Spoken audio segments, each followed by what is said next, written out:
What? That sounds like an L to me, guy. At Energy Concepts, we never cut corners on training, parts, panels, or installations. Call Energy Concepts, the highest-rated SunPower elite dealer in the Valley. Now that's a power move. CarsForKids.org. Right off the car, not the kid. CarsForKids.org is the best vehicle donation charity impacting the lives of kids thanks to your vehicle donations. Donate your old car, truck, or motorcycle in any condition to CarsForKids.org to give kids a second chance at a better future. CarsForKids.org picks up vehicles in any condition. Towing is free, and you'll receive a $50 gift card. Remember, CarsForKids.org. Right off the car, not the kid. Finding great people to hire is like trying to find a needle in a haystack. It's pretty difficult, right? Well, ZipRecruiter has mastered finding a needle in a haystack, so they take it to the next level.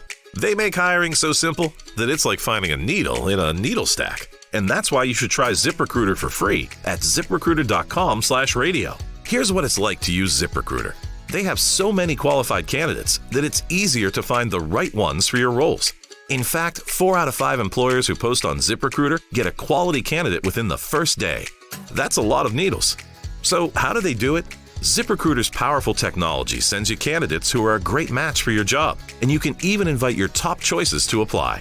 So if you want less hay and more needles, head to ZipRecruiter. And right now, you can try ZipRecruiter for free. That's right, free at ZipRecruiter.com/radio. That's ZipRecruiter.com/RADIO. ZipRecruiter.com/radio. ZipRecruiter, the smartest way to hire. Operations are minimizing. The demand for storage is higher than ever, and driving to an off-property storage facility isn't exactly practical. 20 to 45-foot repurposed shipping containers for personal and work storage are great. Container Stop will deliver yours to you, but Container Stop doesn't stop there. What about a tack room for equestrian use, utility room for a gym, auto or carpentry shop with roll-up door? Here's the coolest part. Container Stop can even deliver custom home space containers for construction site offices, working from home space, studio use, or even adding a living space. Yeah, complete with finished floors, walls, windows, bathroom, kitchenette, heat, and AC. Hard to imagine? Then don't. Visit ContainerStop.com and see for yourself.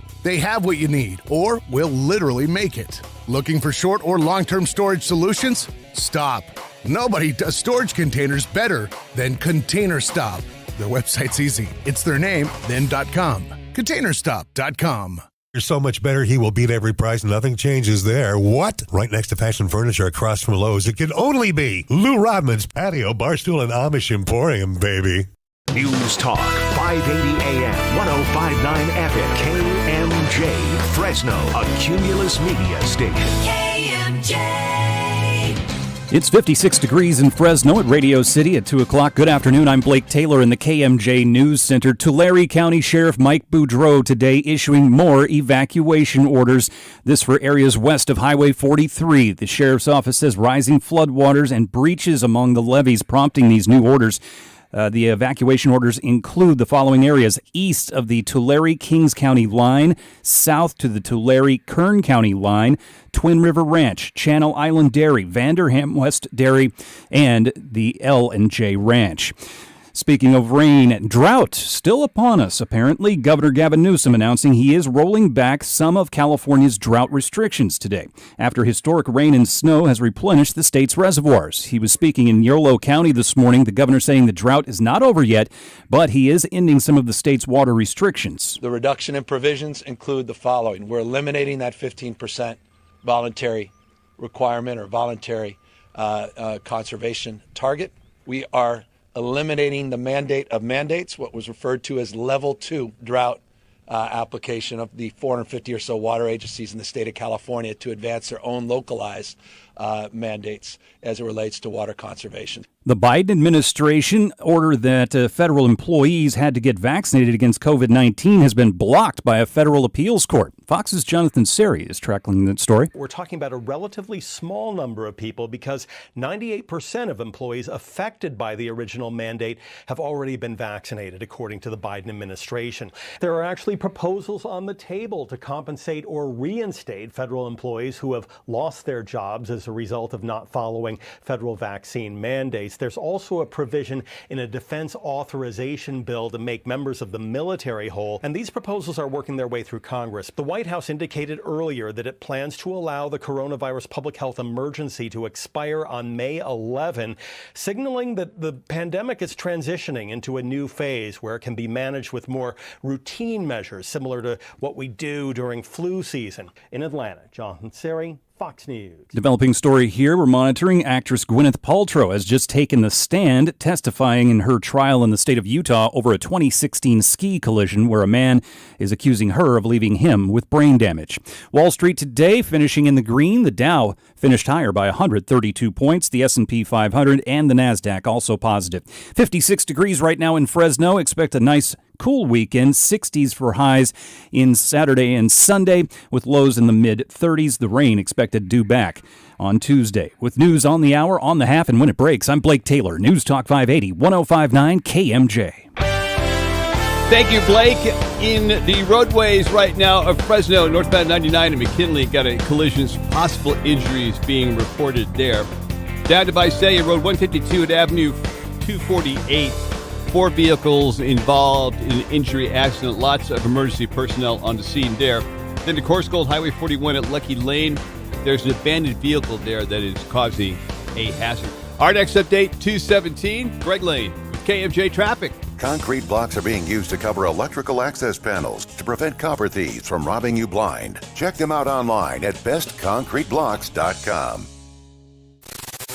Now, KMJ's Afternoon Drive with Philip Teresi and E. Curtis Johnson.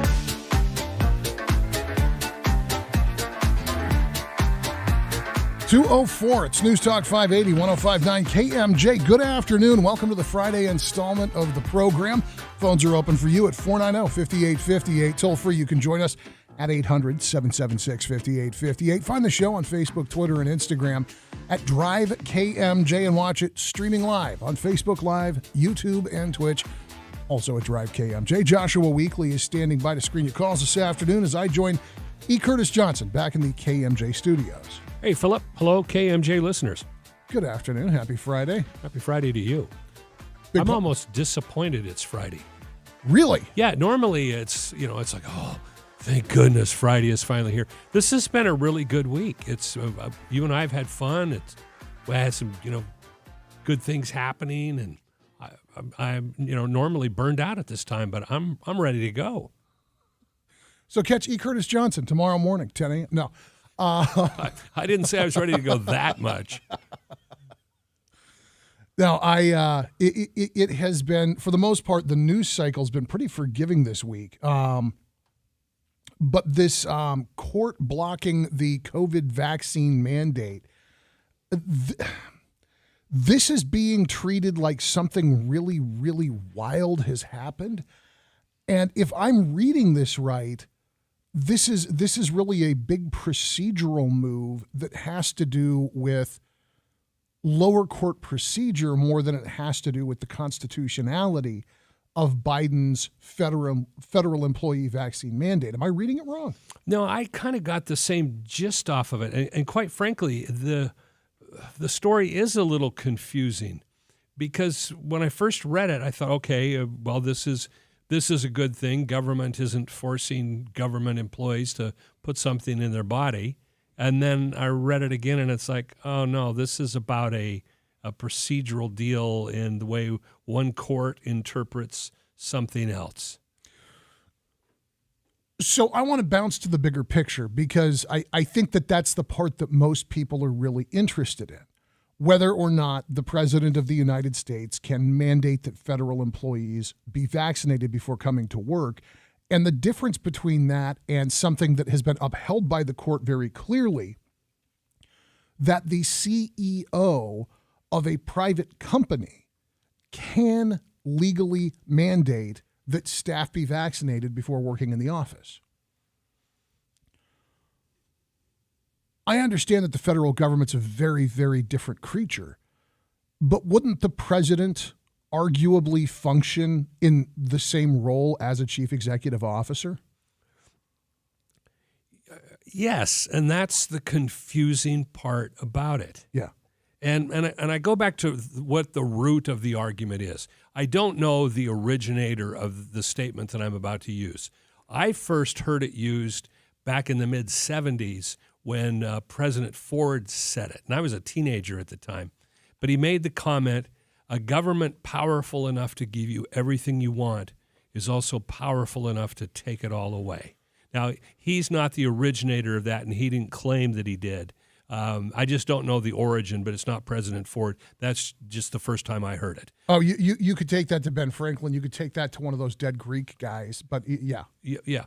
So, but the point being is the original ruling had to do with, well, there somehow is a difference between a privately held company that because there is a right to work or a right to not work, and I'm not using all the correct legal terms there, but a company can order employees saying a condition of your employment is you have to be vaccinated, just like they might be able to put any other condition on employment, whatever it may be.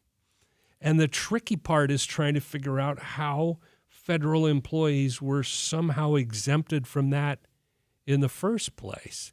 But your point is well taken. If a private company could order employees, why couldn't the federal government order it?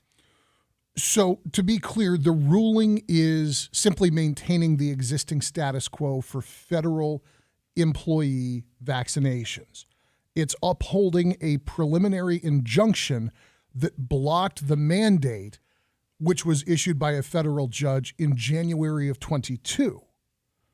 So at that point, the administration said that already nearly 98% of covered employees had been vaccinated because they did have an allowance for medical issues and sincerely held religious beliefs. Yeah, that's true. They did have those allowances. We now know, with the benefit of hindsight, we now know that the vaccine is extremely effective at preventing death in people who are infected with the coronavirus. We also now know that the vaccine does nothing to prevent coronavirus infection. If you're vaccinated and you're boosted and you're doing all the things that you're supposed to be doing, and you go sit nose to nose with somebody who's infected with the coronavirus and spend an hour drinking a cup of coffee or whatever it is you're doing hanging out, it is as possible for you to be infected as it is for somebody who hasn't had a drop of vaccine.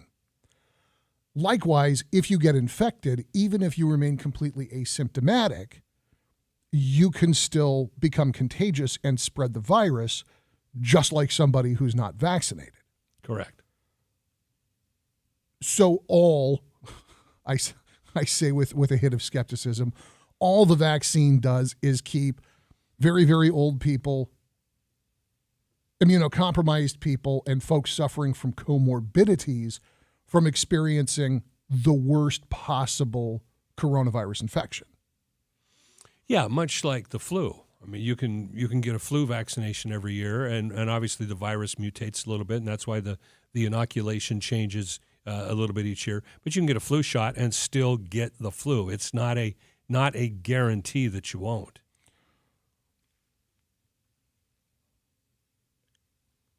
With that in mind, because this isn't like the polio vaccine or the measles vaccine that, if administered properly across society, can actually render the presence of that pathogen zero in society. We are at a point where people don't get polio anymore because everybody gets vaccinated against polio. So there isn't a community where it can grow and spread and mutate and metastasize and move through society. Correct? Correct. This isn't that, because this was never really a vaccine. I can understand saying school children will be vaccinated against polio. People working in close quarters will be vaccinated against polio and measles and all of these things. The only thing that this medicine does is keeps me from dying if I get infected. Isn't that between me, God, and my doctor? Well, I think so. Again, I would argue against someone, the federal government, i.e., forcing people to put something in their body. Now, as a private citizen, and I'm only speaking for myself, I didn't have an issue getting the vaccine. Yeah. To me, it seemed like the smart thing to do, despite all of its faults, despite all of the possible side effects, despite the fact that it was new and had never been tested before. I've had enough experience with vaccines that it's like, okay, for me to make that choice for myself, I had no issue with it. But when the government can force you to put something inside your body, that's a dangerous precedent. And I think that's most people's objection to being forced to do it. It's the principle of, where is the line? And when your own body isn't sacrosanct from the effects of government, then what is? So in 1905, it was ruled that the states, not the federal government, but the states, have the authority to order compulsory vaccines when there is threat of an epidemic. And by the way, courts have also upheld mandatory quarantines if they're not carried out in an arbitrary or unreasonable manner. The decision, and this is something that we talked a lot about during Operation Warp Speed, when we were still facing the pandemic under the Trump administration, could Donald Trump, handed a vaccine that is proven effective, require the people to take it? And the answer, according to Jacobson versus Massachusetts, is yup, sure can. It seems like Biden, in trying to politically appease both sides, went for this middle ground where he's not covered by precedent. And if that's the case, why is he continuing to fight this in court? You got 98% of federal employees vaccinated. The remainder at this point either have natural immunity through natural exposure and recovery, or they're making a choice that really only affects themselves any differently than it would affect anybody else. Well, in answer to your question, I think one of the plausible answers, and this is going to sound really rude and really disrespectful, because at the end of the day, grumpy old Joe is grumpy old Joe. If you've ever had an argument with a senior citizen about something that they wanted or didn't want to do, and they just keep doubling down and doubling down and doubling down, I think that's part of it. And again, very rude, very disrespectful, and I'm not going to walk it back, and I'm not going to apologize for that. So this is the case of President Grandpa has dug in his heels, and even though the point is moot, the law is clear, and the net positive effect is negligible, he's going to keep spending taxpayer dollars fighting this in court because pride's involved. Yeah, how dare us, lowly, ordinary citizens living out in the hinterlands, far away from the Potomac, disagree with anything that he has to say. How dare us?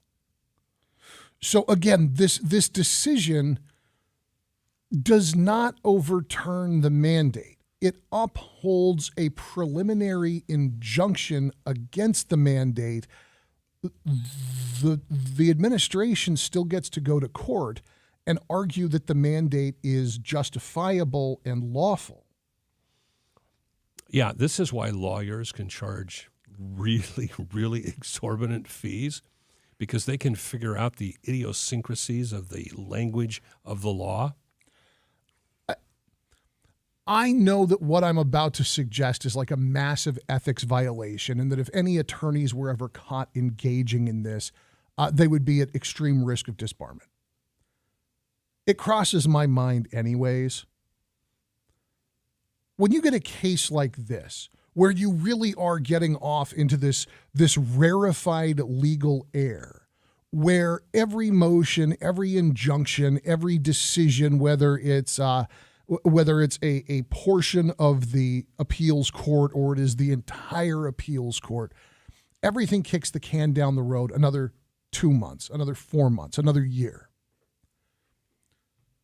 Do you, not these guys specifically, lest I be accused of defamation, Do you think that it's conceivable that in some of these ridiculous giant government cases that are being argued about legal nuances that it simply wouldn't be financially possible for us normies, us mere mortals, to squabble about indefinitely?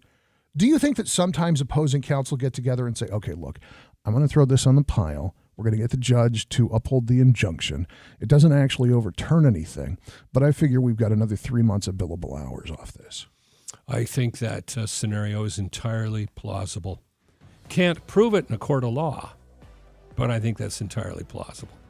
I see this, and I think these practices are getting wealthy, going off and fighting legal nuances that aren't going to change anything for federal employees, aren't going to inform the executive branch of its actual authoritative limits, and do nothing to serve the vast majority of the American people.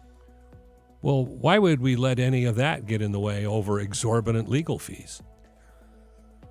I went to the wrong line of work, man. It's the afternoon drive at News Talk 580, 105.9 KMJ. That's E. Curtis Johnson. I'm Philip Teresi. Phones are open for you guys. 490-5858, 800-776-5858. Speaking of executives and making good decisions, we had a new buzz question for you at KMJNow.com. In your opinion, should Governor Newsom cruise on down to the valley to assess storm damage and flooding in person? Let us know what you think. That daily buzz question at KMJNow.com is sponsored by the Boz Allergy, Asthma, and Sinus Centers.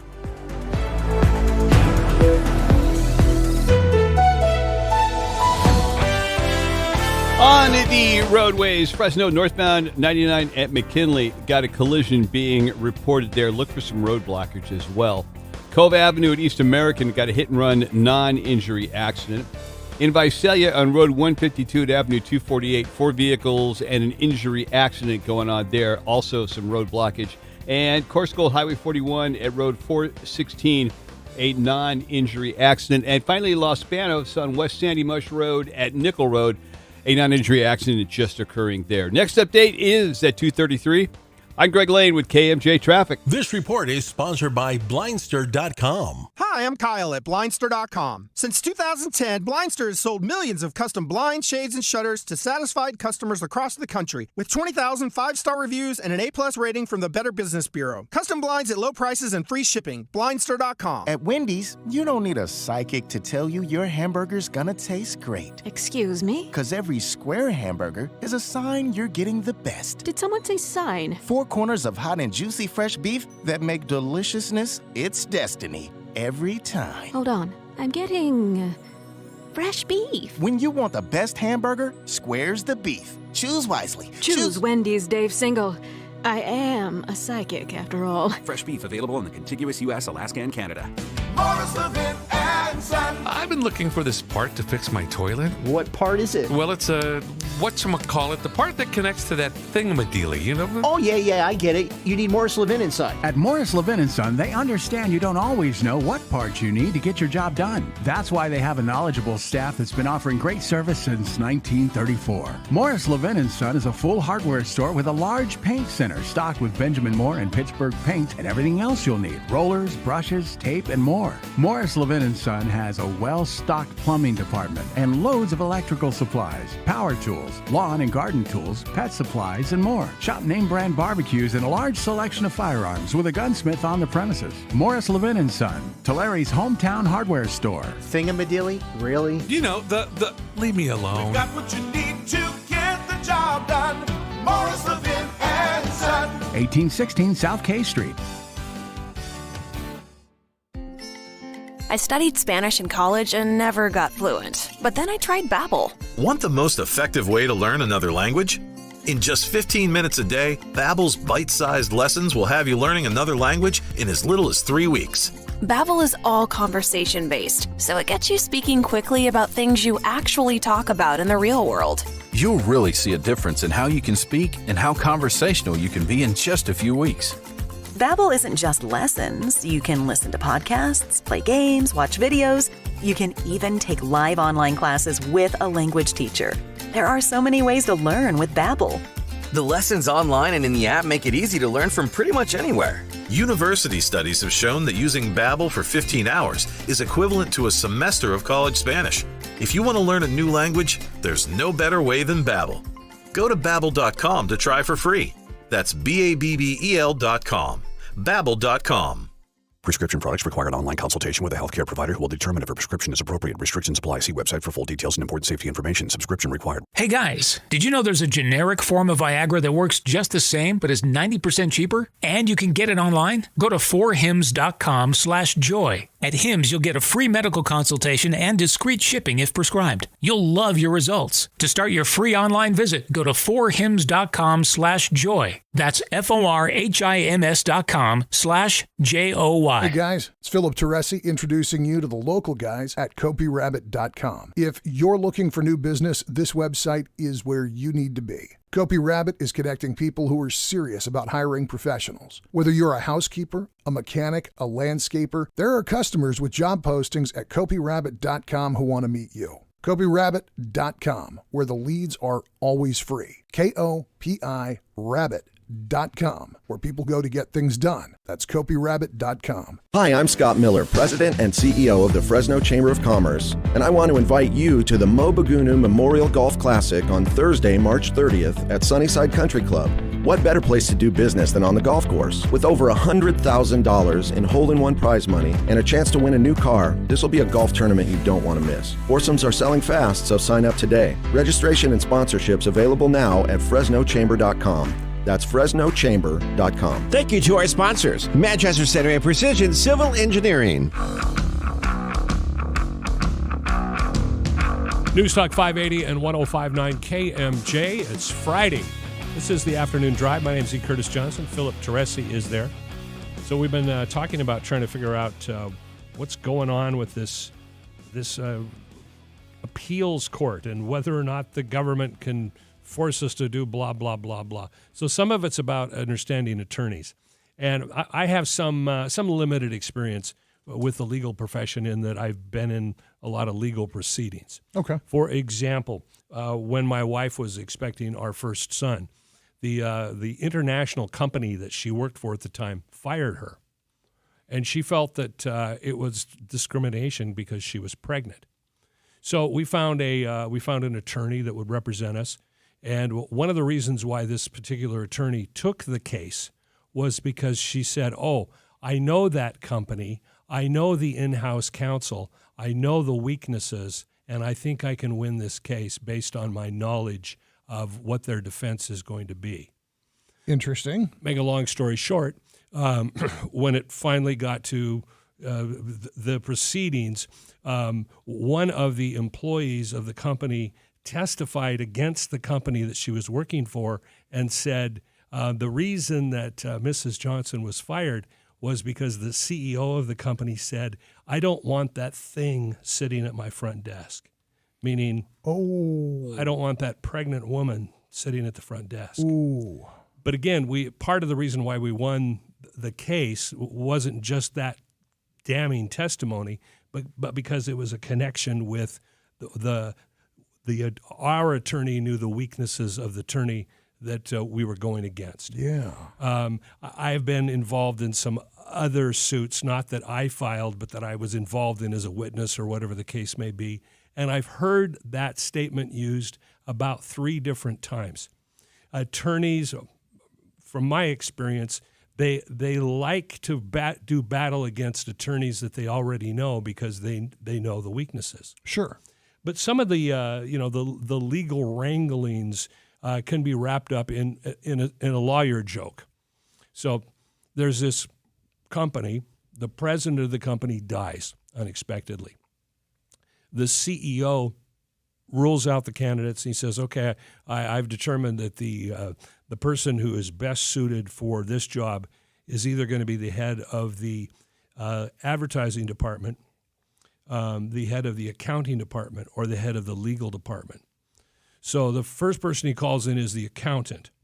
And the CEO says, I'm going to determine who gets this president job by one question, and I need you to tell me what is 1 + 1. So the accountant thinks for a minute. He says, well, assuming we're using a standard number grid and there are no imaginary numbers, I think we can safely conclude that 1 + 1 lies somewhere between 1.9 and 2.1. Okay. And the CEO says, okay, thank you. I have a couple of other candidates to interview, but we will get back to you. So he calls in the head of the advertising department. Same question, what is 1 + 1? So the marketing director thinks for a minute. He goes, well, assuming that we're using a standard media mix and we've properly defined our demographics, I believe that we can convince at least 95% of the populace that 1 + 1 is 2. CEO says, okay, thank you very much. One more person to interview. I will get back to you. Yeah. Calls in the head of the legal department. Same question. The attorney goes over to the CEO's office door, locks the door, goes over to the blinds, closes the blind, unplugs his desk phone, asks for the CEO's cell phone and turns it off, and then looks the CEO in the eye and says, what would you like it to equal? So, and lawyers love that joke. I got it from a lawyer, and he was very proud to tell it to me. And it illustrates the point. And every attorney I know will chime in on this and say, oh, no, you got it right. It's not so. The truth of a lawsuit or some sort of legal maneuver isn't necessarily what is actually true. It's what can be proven. Yeah. It's who's got the better argument.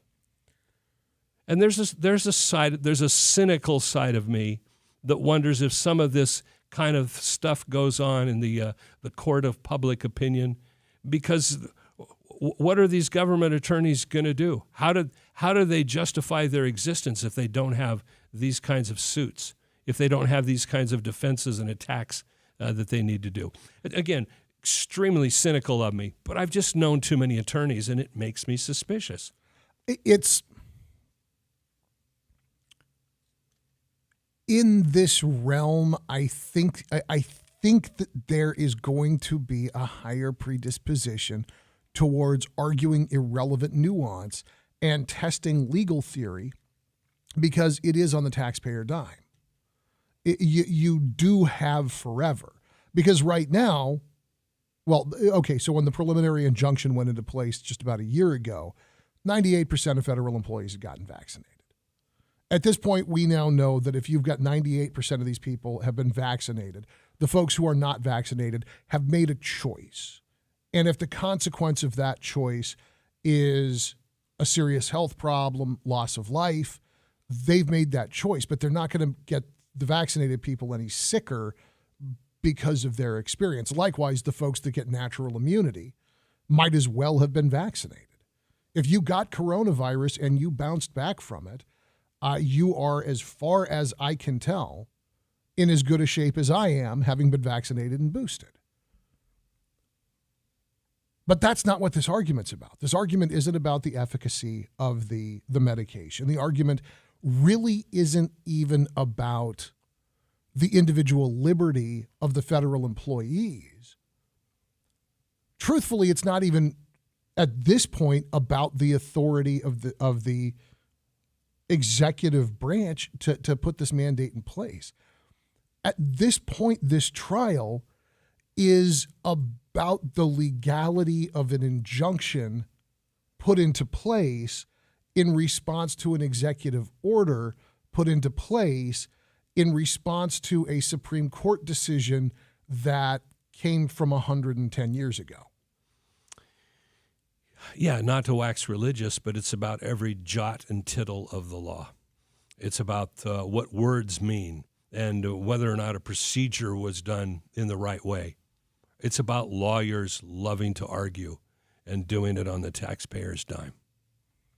Yeah, if you follow the timeline on this, it's mind-blowing. So at this point, it will continue with the court. Now, another lawyer who was singing for his supper this week is the CEO of TikTok. Did you get to watch any of his testimony? Yeah, I felt bad for the man. I wish I would have had like a gym towel that I could have dabbed the sweat off his forehead. I felt so bad for him. We'll talk about what Xu Zhiqiu talked about in front of Congress and what he ducked questions about in front of Congress. You talk about people maneuvering as a means of providing their support. This guy had to have been a contortionist in a past life. Right now, though, it is time for an update of headlines with Blake Taylor in the KMJ Newsroom. KMJ News now. 31 in Fresno. Good afternoon. I'm Blake Taylor in the KMJ News Center. The lockdown at Hoover High School has been lifted. Police wrapping up their investigation now after there was a threat called in earlier today. It turned out to be a fake report. Local schools, of course, have seen a number of these prank calls recently. A suspected drunk driver who had to be rescued early this morning by Clovis police is behind bars. Cops say 31-year-old Brian Lopez of Clovis crashed his car into a canal upside down around 3 a.m. He was rescued in the canal by the police near Barstow and Peach. He survived. He's being booked for driving under the influence. Distraught parents are reacting to that testimony from the CEO of TikTok on Capitol Hill. Fox's Aisha Hosni is there with more. Some of those parents are that of Chase Nasca. They were not happy with what Chu had to say. They said that the CEO was dodging questions left and right. 16-year-old Chase committed suicide after spending hours watching psychologically disturbing videos on TikTok. His parents say they would like Congress to ban this app. The Nascas are suing TikTok. Meanwhile, momentum is growing on Capitol Hill to take action against the app, which could include a nationwide ban. A bipartisan bill is going around the Hill that could give President Biden the power to ban the Chinese-owned app in the U.S. On Wall Street, the Dow is finishing the day higher by 132 points. Taking a look at the forecast, it's going to be sunny and clear skies this weekend with highs in the low 60s. Rain is expected back on Tuesday. With the news on the hour, on the half, and when it breaks, I'm Blake Taylor, News Talk 580, 1059 KMJ. Thank you, Blake. On the roadways in Cove Avenue at East American, we got a hit-and-run non-injury accident there. Northbound 99 at McKinley. Look for a slowdown due to a collision there. In Coarse Gold Highway 41 at Road 416, non-injury accident, some delay because of some of the cars involved. And in Visalia on Road 152 at Avenue 248, 4 vehicles involved in an injury accident. Next update is the 247. I'm Greg Lane with KMJ Traffic. Hey, CG here. Coming up on my program Saturday morning, KMJ Ag Director Don York, boxing expert Derek X, and from the Daily Beast, entertainment critic Nick Shager. The CGP, 10 a.m. Saturday morning here on News Talk 580, 1059 KMJ. This report is sponsored by Blindster.com. Hi, I'm Kyle at Blindster.com. At Blindster, we offer over 50 different custom window treatments, including faux wood blinds and shutters, all at prices less than retail. Plus, we'll send you free samples before you buy. Don't hire an expensive pro. Do it yourself and save big at Blindster.com. Need gear for your hard-working lifestyle? Workworld's got you covered. Our warehouse clearance sale has thousands of work boots, pants, shirts, jackets, and more at 40 to 60% off. That's up to 60% off discontinued and closeout work boots and apparel. We carry the toughest brands like Carhartt, Wolverine, Keen, Timberland Pro, Dickies, and more. Hurry, this sale is going on now until March 27th at our Fresno, Santa Rosa, and Pittsburgh locations. Shop Workworld's warehouse clearance sale for the gear as tough as the work you do. Workworld, head-to-toe workwear. Workworld.com. Tens of thousands affected by the toxic water at Camp Lejeune are left with death, cancer, Parkinson's, dementia, birth defects, and other serious illnesses. And along with the harm, so many worries. My family drank the Camp Lejeune water. What if our health gets worse and we need more financial help? How do I protect my VA benefits and get the compensation I deserve and need? The answer is simple. Call James Harris Law, the experienced, trusted law firm that can get you significant compensation while protecting all your VA benefits. We're already fighting for hundreds of Marines, families, and civilians who drank Camp Lejeune water. But if you miss the deadline, you could forever lose your right to the justice you deserve. So call our Camp Lejeune legal helpline now. Now may be your last chance to receive full compensation. Don't delay. Call 800-774-7122. That's 800-774-7122. 800-774-7122. Think you have a good reason for not donating blood? Dude, with all my tattoos, no one's ever gonna want me to donate blood. Fact. In California, tattoo shops are required to use sterile needles and fresh ink so you can donate immediately. There's no excuse for not helping make sure that the Central California Blood Center always has an adequate supply of blood available for your family, friends, and neighbors. Be the bigger person. Go to donateblood.org now to make an appointment. This report is sponsored by the California DMV. Did you know that many DMV tasks like renewing your registration or starting your Real ID application can be done online any time of day? Check them off your to-do list without a trip to the DMV. Get started today at dmv.ca.gov/online. Stop by Thomas & Tractor Company in Fireball and visit their large showroom of John Deere merchandise, from parts, toys, hats, safes, and apparel. They're also a full area dealer with boots and clothing. Welcome back to Sports Chat. We're talking about last night's controversial rain delay. Let's go with caller 2, Gary in Fresno. What's your take? Yeah, I've got a fleet of 8 service vans and 4 16-wheelers I wanted to wrap with custom graphics. So I go to one graphics place, and I kid you not, they said I had to wait until the rainy season was over to have my fleet wrapped because they do it outside. What'd you do, Gary? I went over to Mega Prints. They've got a massive indoor bay where they can wrap a tractor-trailer rig or multiple fleet vehicles at the same time, inside. Search Mega Prints Fresno, check out their work online, and give them a call. KMJ's Afternoon Drive continues right now. Here's Philip and E. You are a danger to both the dead and the living. I like to think I'm a master of my own destiny. News Talk 580 and 105.9 KMJ. This is the Afternoon Drive. I'm E. Curtis. That is Philip. I wish I could have had the opportunity to give some legal advice to Susie Chu, which, by the way, was one of my favorite Creedence Clearwater Revival songs, but I digress and show my age. Sorry. You know who Susie Chu should have had represent him in Congress yesterday? I'm going to say Robert Kardashian. Good choice. I was thinking Dee Snider. I'm serious. Lead singer of Twisted Sister. Oh, yeah. Back in the 90s, late 80s, when the Parents Resource, PMRC, Parents Resource Music Council, boy, Dee Snider just chewed Congress up. Oh, he took Tipper Gore for a walk. It was spectacular. Yes. It was a fight worth watching. Not the case with Susie Chu. I don't think, did anybody prepare him of what it was like to go before Congress? There's no earthly way that they put him in that room, that ByteDance Inc. and the parent corporation that is the Chinese Communist Party, there's no way they didn't put him in that room without preparing him. The fact that he did as badly as he did, that he was as guarded as he was, makes me think increasingly his job was not to go in there and inform Congress. His job was to go in there and goad Congress into taking action that ByteDance can then go into an American courtroom and use American due process to try and combat, to cement their presence.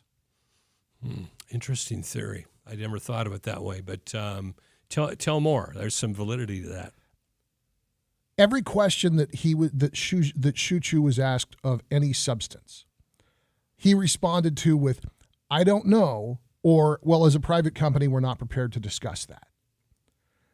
He gave, and I understand that the folks in our legislature are not possessed of the technical education required to really understand how an algorithm works or how to question the protocols embedded in an algorithm. I get that. They should by now know that they need to hire intelligent people who know what that stuff is to prep them and arm them with pointed questions. But we still don't do that because Congress's average age is what, 75?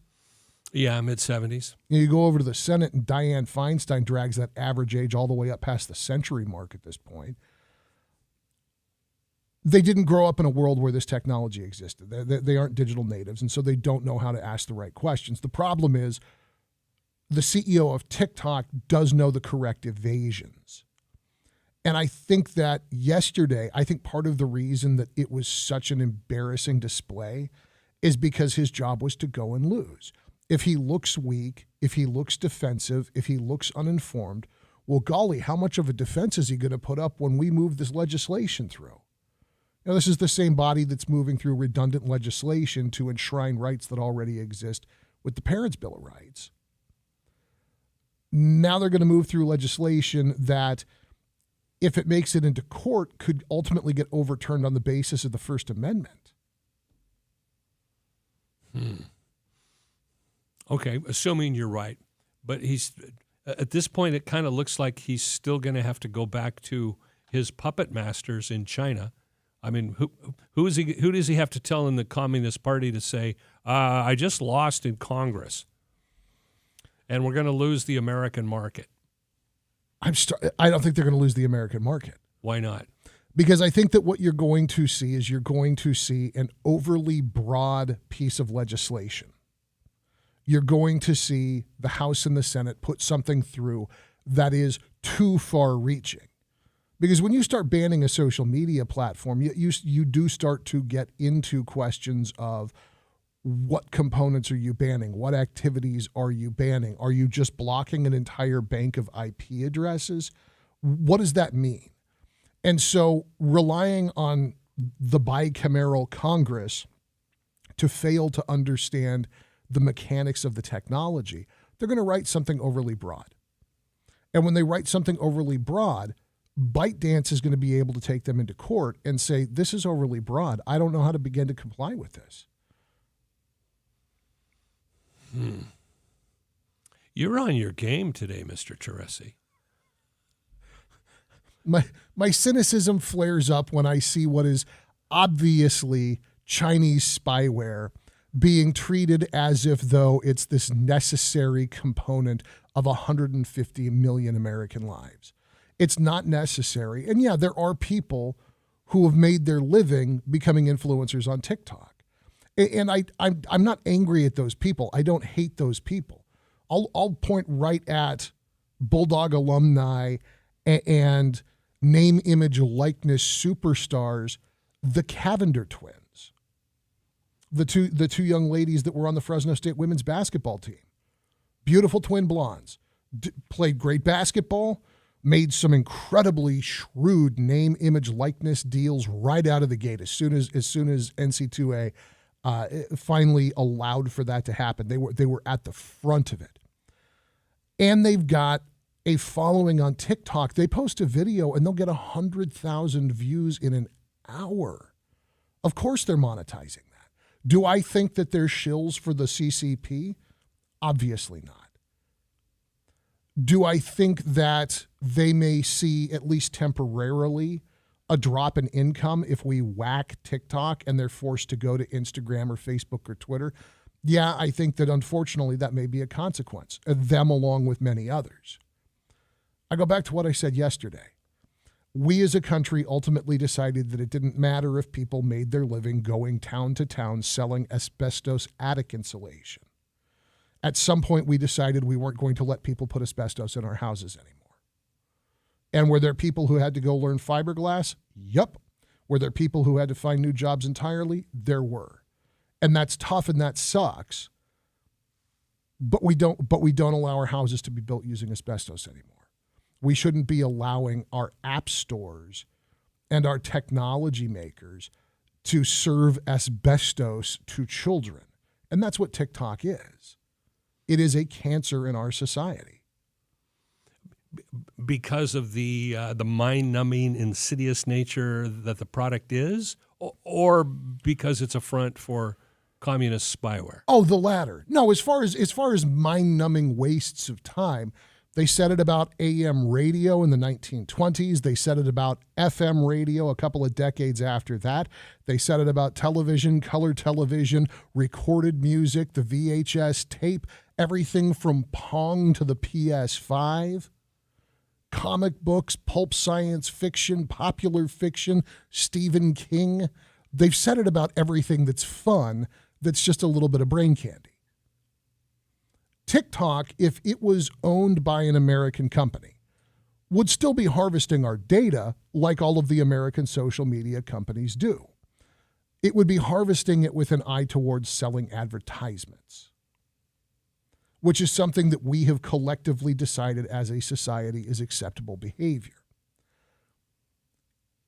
If TikTok was an American company, if it was controlled by Americans, if the data was being held by Americans who have to follow American laws, even with all of the loopholes and security flaws therein, this wouldn't be a conversation. But TikTok's taking our data, our kids' data, and they're sending it to the Chinese Communist Party hand over fist to the tune of 150 million people a day.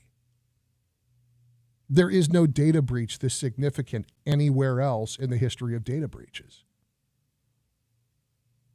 And all that Shu Chu had to do was go in there and get Congress to think that he doesn't know what he's doing, that the company doesn't understand how to do business in America. And then they're going to come back with the most expensive lawyers money can buy to fight whatever overbroad thing Congress writes in the courts. Yeah, but if your theory is true, that's only going to mean more exposure for the Communist Party's work in the background of this platform. They don't want that. We have on the record an open admission that the Chinese Communist Party was using TikTok to track the location and the behavior of American journalists. That is a matter of fact. It is a matter of record. It is a matter of admission by ByteDance. Well, maybe by ByteDance, but not the Communist Party. The Chinese do not like to be embarrassed in public. The Chinese push back when they are embarrassed. I agree with you, but they're not getting embarrassed in public because nobody's talking about it. Instead, it's just, oh man, this guy didn't do good. I guess that means I'm going to have to start getting my, gosh, can we get Vine back online? Point taken.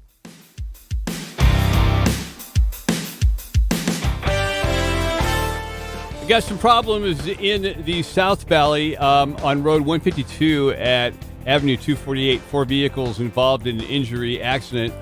There is problems with the fact that Edison poles, electric poles, are down, and so there is a wait now to get the poles and the lines out of the roadway. So that's going to be an area, avoid it if you can.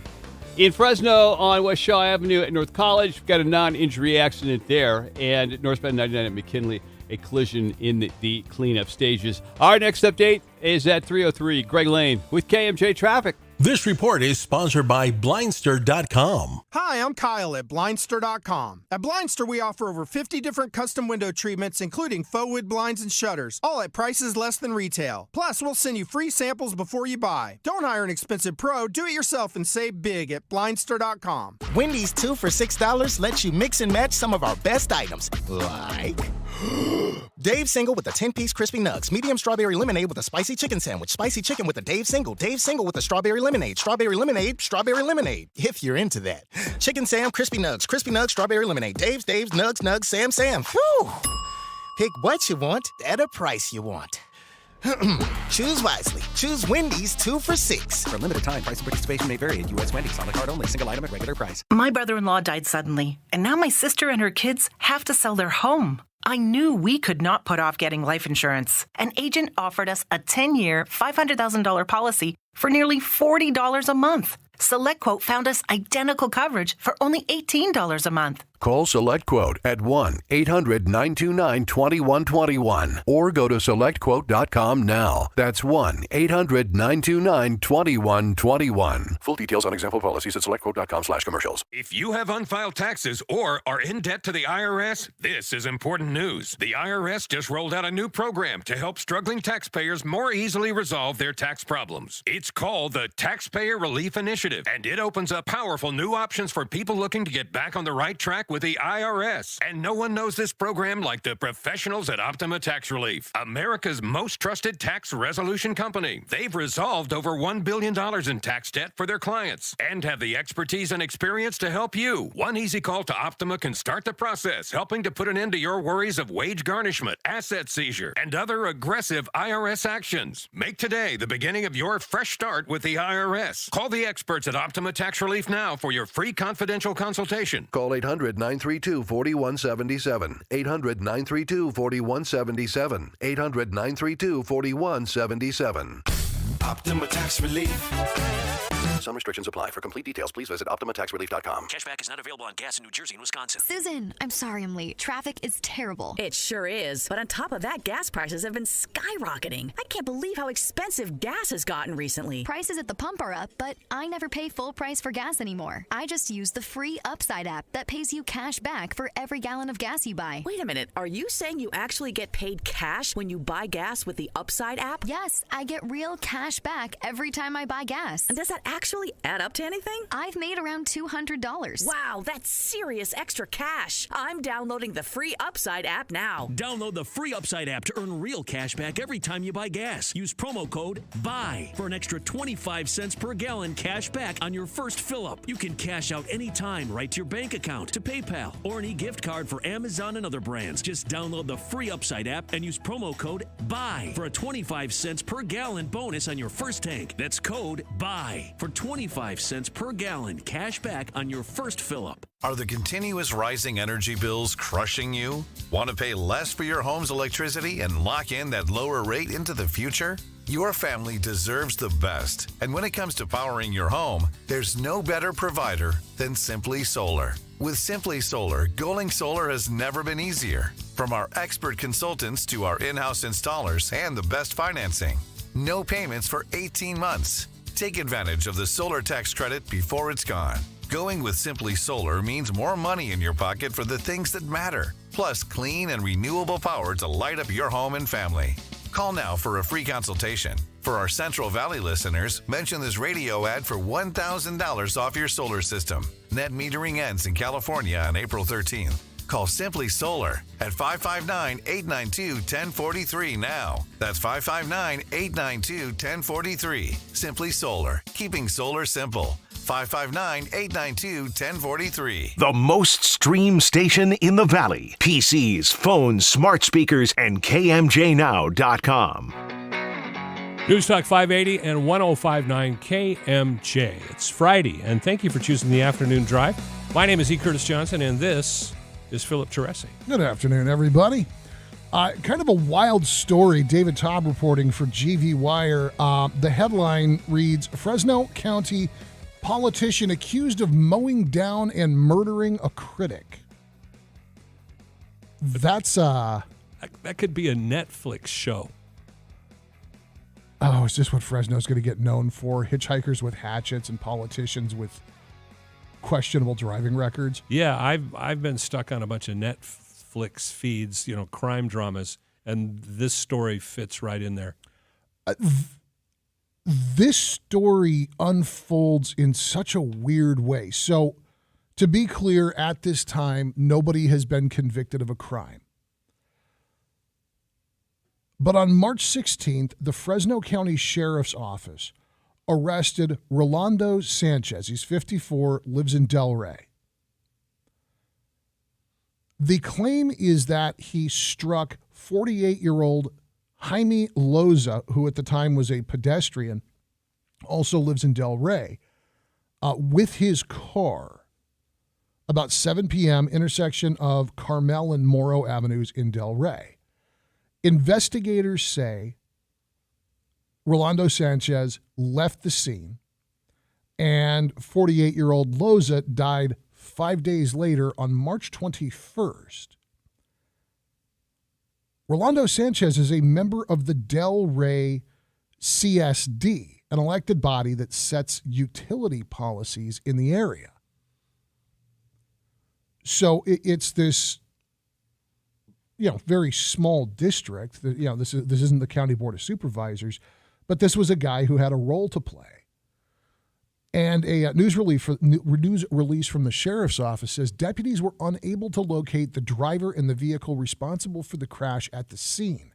However, they did develop information of a possible vehicle involved, and this being an intentional act. Now, at this time, the spokesman for the Fresno County Sheriff's Office is not elaborating on why detectives think that the act was intentional. Here's the thing. The night of the incident, Sanchez attended that night's meeting of the CSD which was scheduled to start at 7 p.m. We'll dig a little bit more into this. It's not terribly complicated, but it is an interesting story of maybe a gadfly pushing the wrong buttons. Anger out of control. Out of control anger. Yeah, it's... Who knows? More on the way on the afternoon drive at News Talk 580 and 105.9 KMJ. E. Curtis Johnson, Philip Teresi, your Friday show, 580 AM, 105.9 FM, and always online at KMJnow.com. Missed part of the show? Get the Afternoon Drive podcast at KMJnow.com or by searching KMJ's Afternoon Drive in Apple Podcasts or Spotify. Hey, what do you want? Oh, hi. I'm trying to reach my AC repair person. You got him. Pretty busy here. We'll call you back. You didn't get my number. Ugh, well. Hi, you didn't take my... this is so frustrating. I just need my AC serviced. If you call Lee's Air Plumbing and Heating, they will come. What's that? Wait, who's there? If you call Lee's Air Plumbing and Heating, they answer, provide a text confirmation of time and date, send reminders, and even GPS information when their specialist dispatches. I think I'm going to call Lee's Air Plumbing and Heating. Right now, when you call Lee's Air Plumbing and Heating, get $1,000 towards a new warranty-backed HVAC unit when you trade in your old one. Get 0 interest and no payment for 18 months. No monthly payments, same as cash. For a free estimate, call 559-785-1212 or log on to leesair.com. CLN 635355. Tens of thousands affected by the toxic water at Camp Lejeune are left with death, cancer, Parkinson's, dementia, birth defects, and other serious illnesses. And along with the harm, so many worries. My family drank the Camp Lejeune water. What if our health gets worse and we need more financial help? How do I protect my VA benefits and get the compensation I deserve and need? The answer is simple. Call James Harris Law, the experienced, trusted law firm that can get you significant compensation while protecting all your VA benefits. We're already fighting for hundreds of Marines, families, and civilians who drank Camp Lejeune water. But if you miss the deadline, you could forever lose your right to the justice you deserve. So call our Camp Lejeune legal helpline now. Now may be your last chance to receive full compensation. Don't delay. Call 800-774-7122. That's 800-774-7122. 800-774-7122. Innovation, resilience, agility. It's how Michigan businesses work together and continue to build the future. Our expertise, talented workforce, and collaborative environment are making a difference now and shaping the future. Join us and make your mark where it matters. Visit michiganbusiness.org/radio to put your plans in motion. That's michiganbusiness.org/radio. Breaking news. Tax refund shock is everywhere, but what is it? My tax refund shrank. Mine too. The culprit? Pandemic-related stimulus payments and tax credits expiring. In this reporter's opinion, you need a tax expert. Hey guys, Jackson Hewitt guarantees your biggest refund. And tax prep is 50% off? Going there now. 50% off is a limited-time offer for new clients filing at participating locations. Max value $200. Visit jacksonhewitt.com/50 for terms. Solar Negotiators wants people to know about our new Power Shift program. So we're offering $1,500 off per smart battery to customers now through May 31st. Be the first to experience the Power Shift. Call Solar Negotiators today for your free quote. The original KMJ, 580 AM, 105.9 FM, Fresno, a Cumulus media station. It's 3 o'clock in Fresno. Good afternoon. I'm Joe Miller in the KMJ News Center. Fresno High School district officials clearing up a rumor that an explosive device was thrown at a set of stairs earlier this week. Officials say a student had set off a model rocket engine inside the building Monday. School officials sending a message to families that said they didn't issue a lockdown because there was no threat or danger to to the school. FUSD says the student responsible faces disciplinary action. Some evacuation orders reduced to warnings in Tulare County. According to the Sheriff's Department, they made the announcement yesterday for areas in Three Rivers, Springville, and Cutler. Some people living on Mineral King Road are being told to shelter in place and to not drive on the roadways. Authorities remind folks that even though they can go home, they should still be ready to leave if weather conditions change. Fresno Unified and the teacher union reach an agreement on salary increases for speech-language pathologists. KMJ's Ruth Michaels reports. Under the agreement reached by Fresno Unified and the Fresno Teachers Association, salaries range from almost $87,300 up to $135,000. If at least 27 speech-language pathologists are hired by Fresno Unified by June 30th, 2026, the district says this salary schedule will become permanent. In a release, Fresno Unified Superintendent Bob Nelson says speech-language pathologists are an invaluable support and resource for students. And in this highly competitive career field, Fresno Unified wants to be able to attract and retain the best professionals. Interested candidates can apply online at the Fresno Unified Job Board. Ruth Michaels, KMJ News. A springtime tradition returning to the streets of Old Town Clovis. 85th Annual Big Hat Days events kicks off Saturday, April 1st, runs through Sunday. A portion of Pulaski Avenue will be blocked off for food booths, craft and small business vendors, and live bands, all while wearing big hats. The event is a lead up to the Clovis Rodeo. It'll start April 26. Well, parents reacting to testimony from TikTok CEO Chuzi Chu on Capitol Hill. Fox's Aisha Hosni is there with more. Some of those parents are that of Chase Nasca. They were not happy with what Chu had to say. They said that the CEO was dodging questions left and right. 16-year-old Chase committed suicide after spending hours watching psychologically disturbing videos on TikTok. His parents say they would like Congress to ban this app. The Nascas are suing TikTok. Meanwhile, momentum is growing on Capitol Hill to take action against the app, which could include a nationwide ban. Now the forecast from Fox 26's Justin Willis. Afternoon highs remain well below normal in the upper 50s with chilly overnight lows in the mid to upper 30s and some light wind out there along with plenty of sunshine for the weekend. But then more rain beginning late Monday night and lasting through Wednesday. Expecting about an inch on the valley floor at this point, a couple inches in the mountains, and snow in the higher elevations. From the Fox 26 Weather Center for KMJ, I'm Justin Willis. With news on the hour, on the half, and when it breaks, and always streaming at KMJNow.com, I'm Joe Miller for News Talk 580, 105.9 KMJ. It's 3 o'clock in Fresno. Thank you, Jim. And in Fresno on West Shaw at College, we get a 9-inch accident being reported there. Los Banos area on State Route 140 at Santa Fe Grade. Got a tractor fire and emergency personnel on the scene there.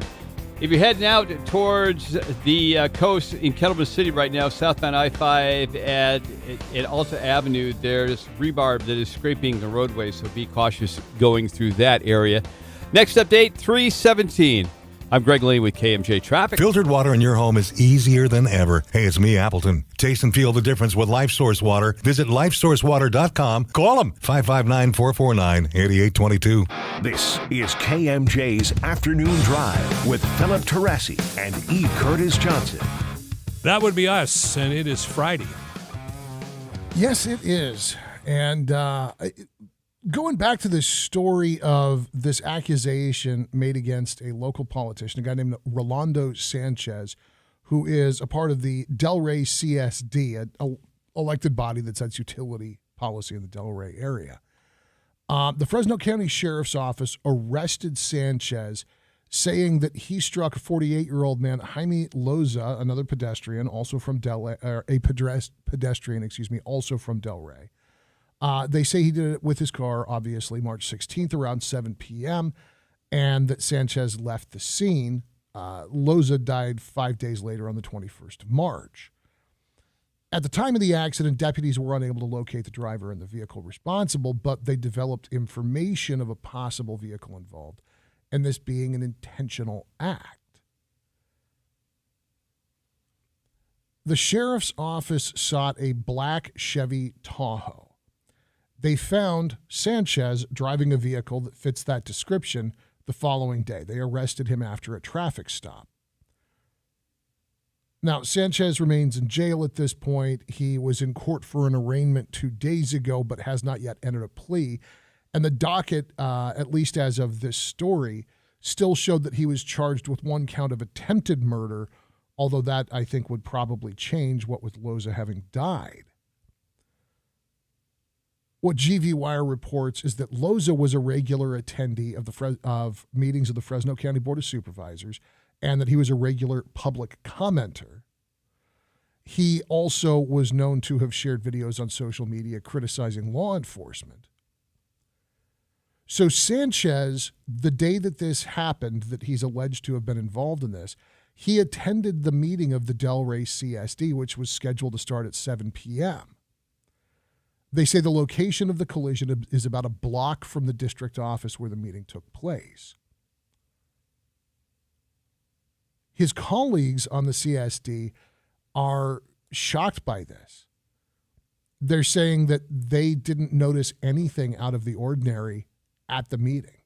And as there were no witnesses to the collision, this guy just came in and got down to business.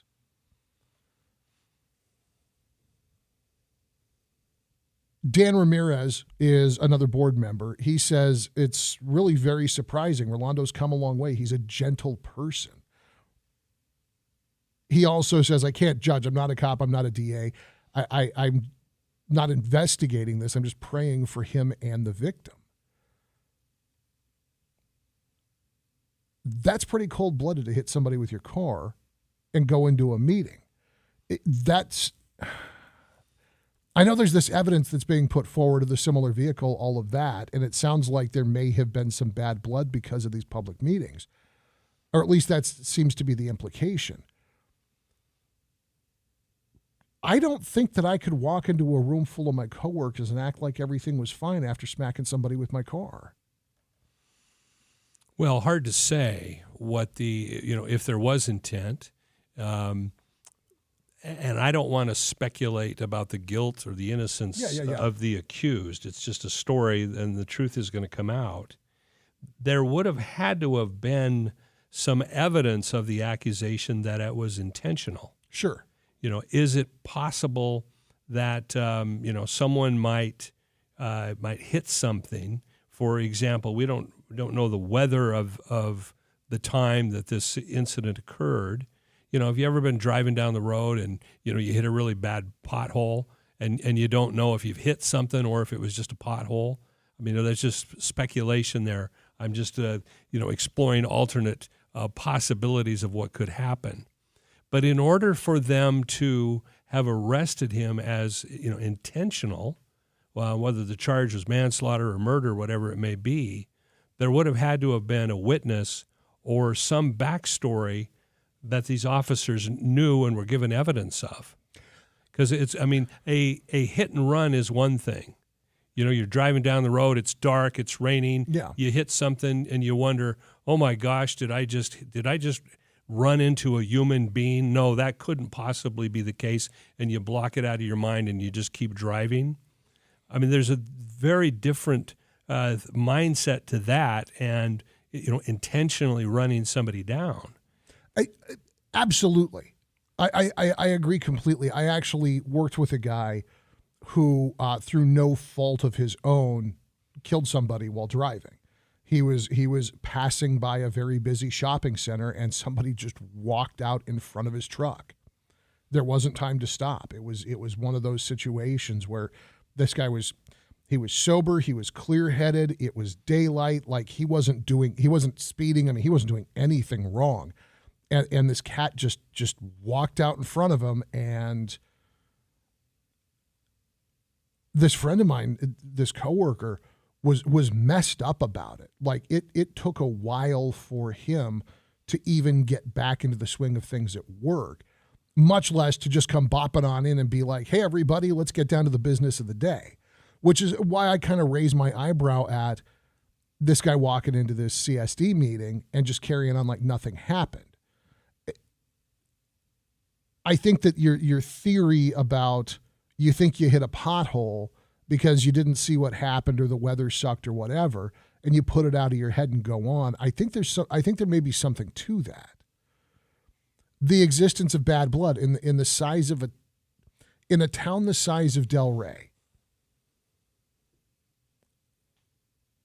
I would consider this a much more difficult coincidence to accomplish in a town the size of Fresno, in a town the size of San Jose.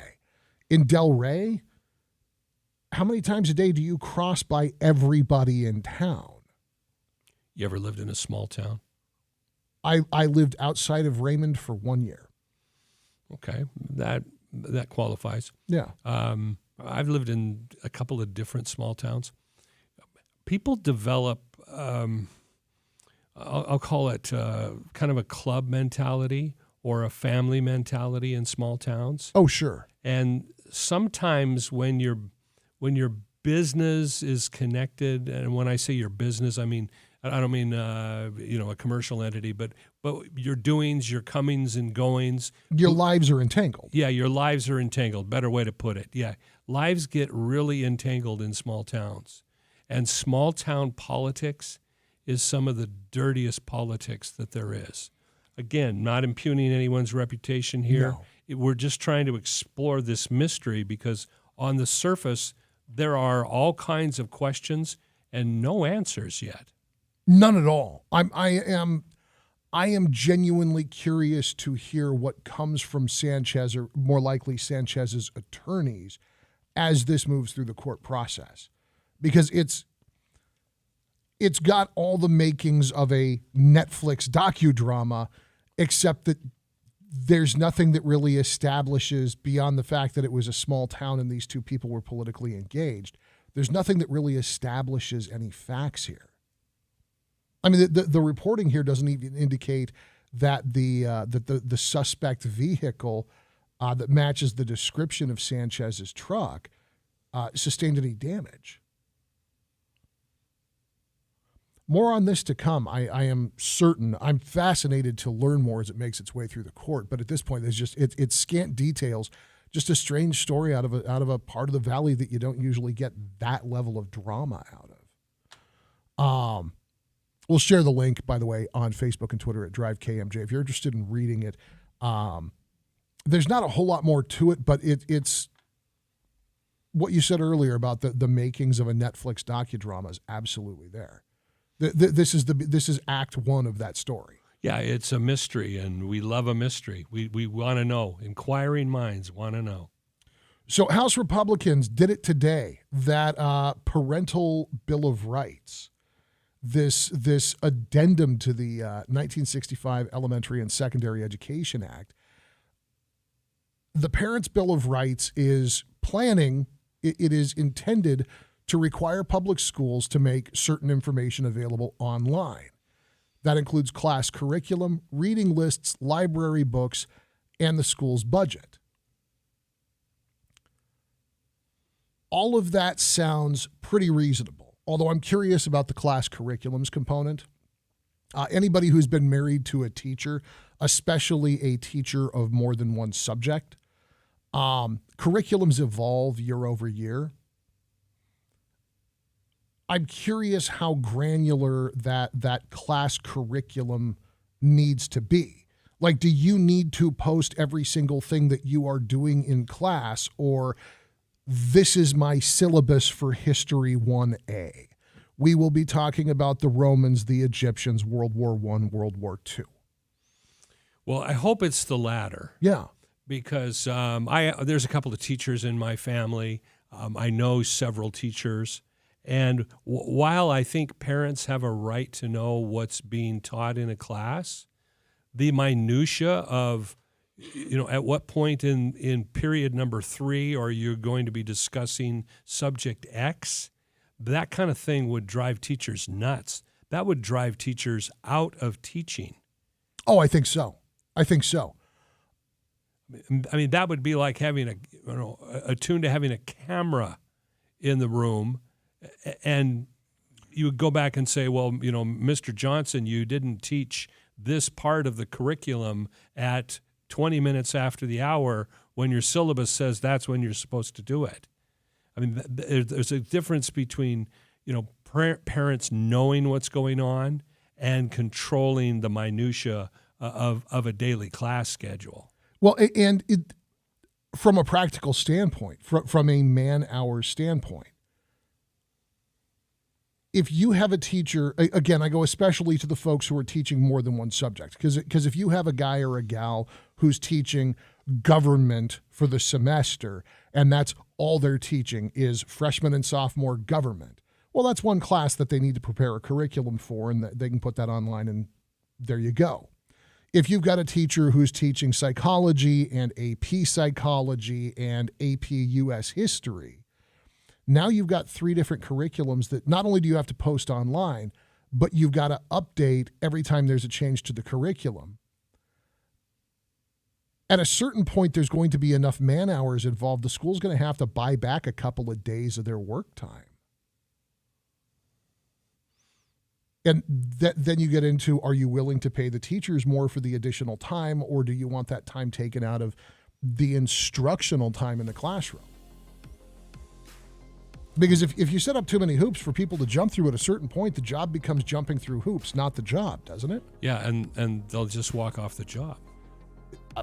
I'm afraid that you're going to see some of the folks that view teaching as a vocation doing exactly that. We'll get a little bit more into the Parents' Bill of Rights, and not only the parts that make me a little skeptical, but the good ideas that are in there. And finally, the likelihood that this is ever going to be heard in the Senate. It's E. Curtis Johnson, Philip Teresi, and your afternoon drive online always at KMJNow.com.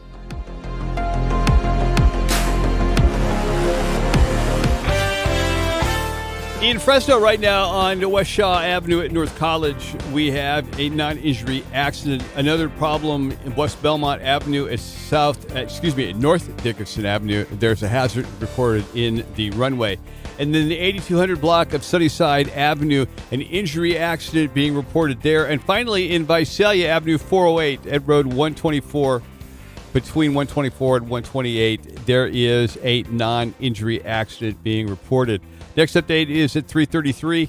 I'm Greg Lane with KMJ Traffic. This report is sponsored by California Department of Public Health, Office of Problem Gambling. No one chooses to become a gambling addict, but they can choose to get help from a professional counselor. To talk with a professional counselor about problem gambling, text support to 53342. Brought to you by the California Department of Public Health, Office of Problem Gambling. Need gear for your hard-working lifestyle? WorkWorld's got you covered. Our warehouse clearance sale has thousands of work boots, pants, shirts, jackets, and more at 40 to 60% off. That's up to 60% off discontinued and closeout work boots and apparel. We carry the toughest brands like Carhartt, Wolverine, Keen, Timberland Pro, Dickies, and more. Hurry, this sale is going on now until March 27th at our Fresno, Santa Rosa, and Pittsburgh locations. Shop WorkWorld's warehouse clearance sale for the gear as tough as the work you do. WorkWorld, head-to-toe workwear. WorkWorld.com. Could you use monthly payments to help meet basic needs, like putting food on the table, paying the rent, or buying new shoes for growing feet?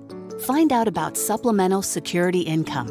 You may qualify if your income and financial resources are low and you are 65 or older, or an adult or child with a disability or who is blind.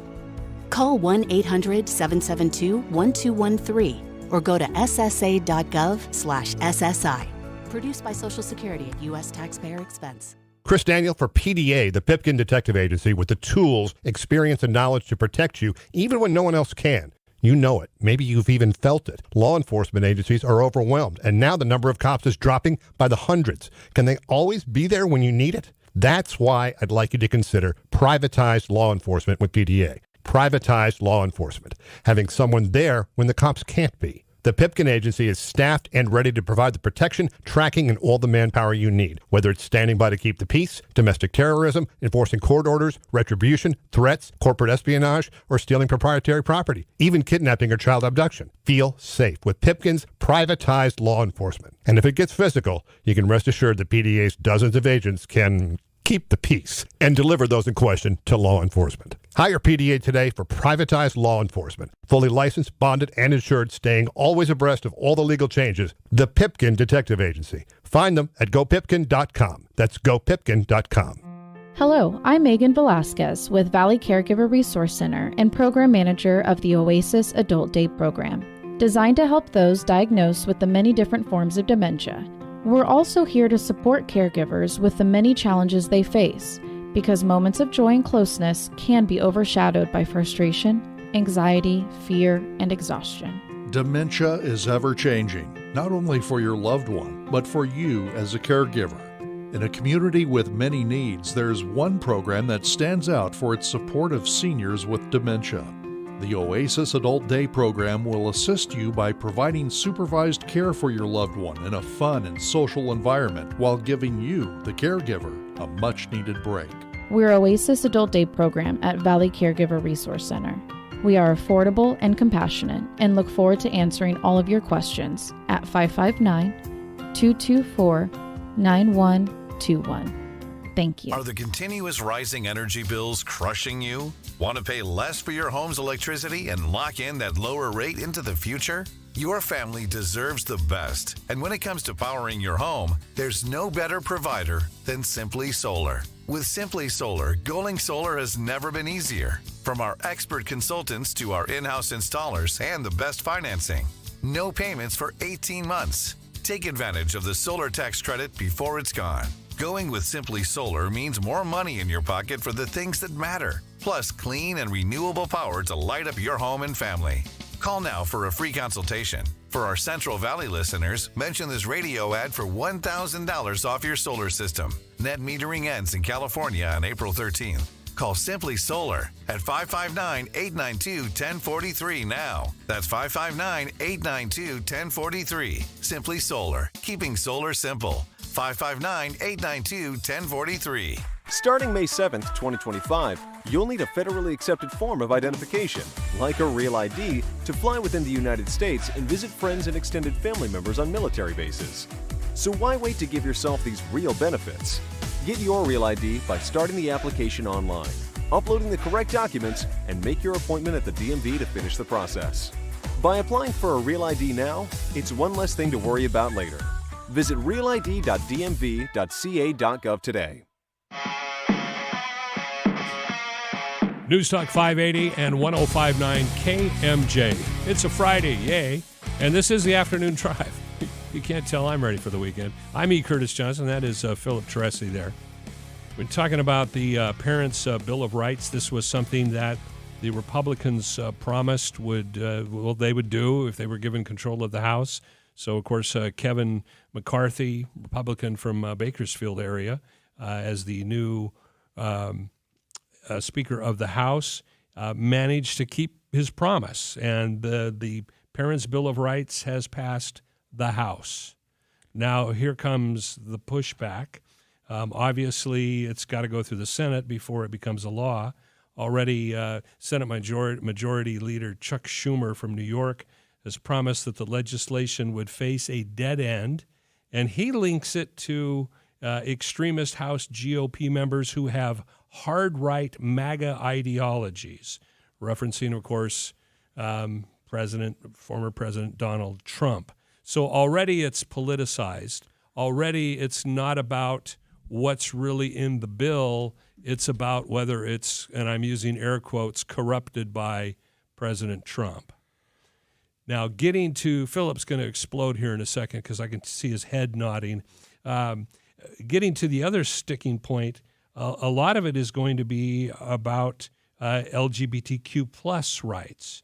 For example, one of the things that is in this bill that the House has passed, again, it's not a law yet, it's only been through the House. Yeah. But according to what the Republicans have done here, schools would have to report when transgender girls join girls' athletic teams, if transgender girls are allowed to use girls' bathrooms or restrooms or locker rooms. The bill would also require elementary and middle school parents get consent to change a child's gender designation, pronouns, or names.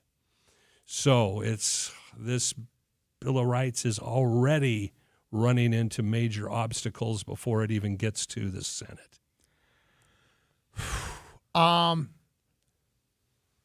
feel like there is a mixture of affirming good policy that if people were simply availing themselves of it might not require affirmation by way of legislation. Things like knowing what's in the library, knowing what's in the curriculum, being aware of conditions on campus, a whole bunch of that is already, one, enshrined as parents' rights under the law, and two, completely accessible to anybody who just gives enough of a damn to show up and participate. Putting that stuff online,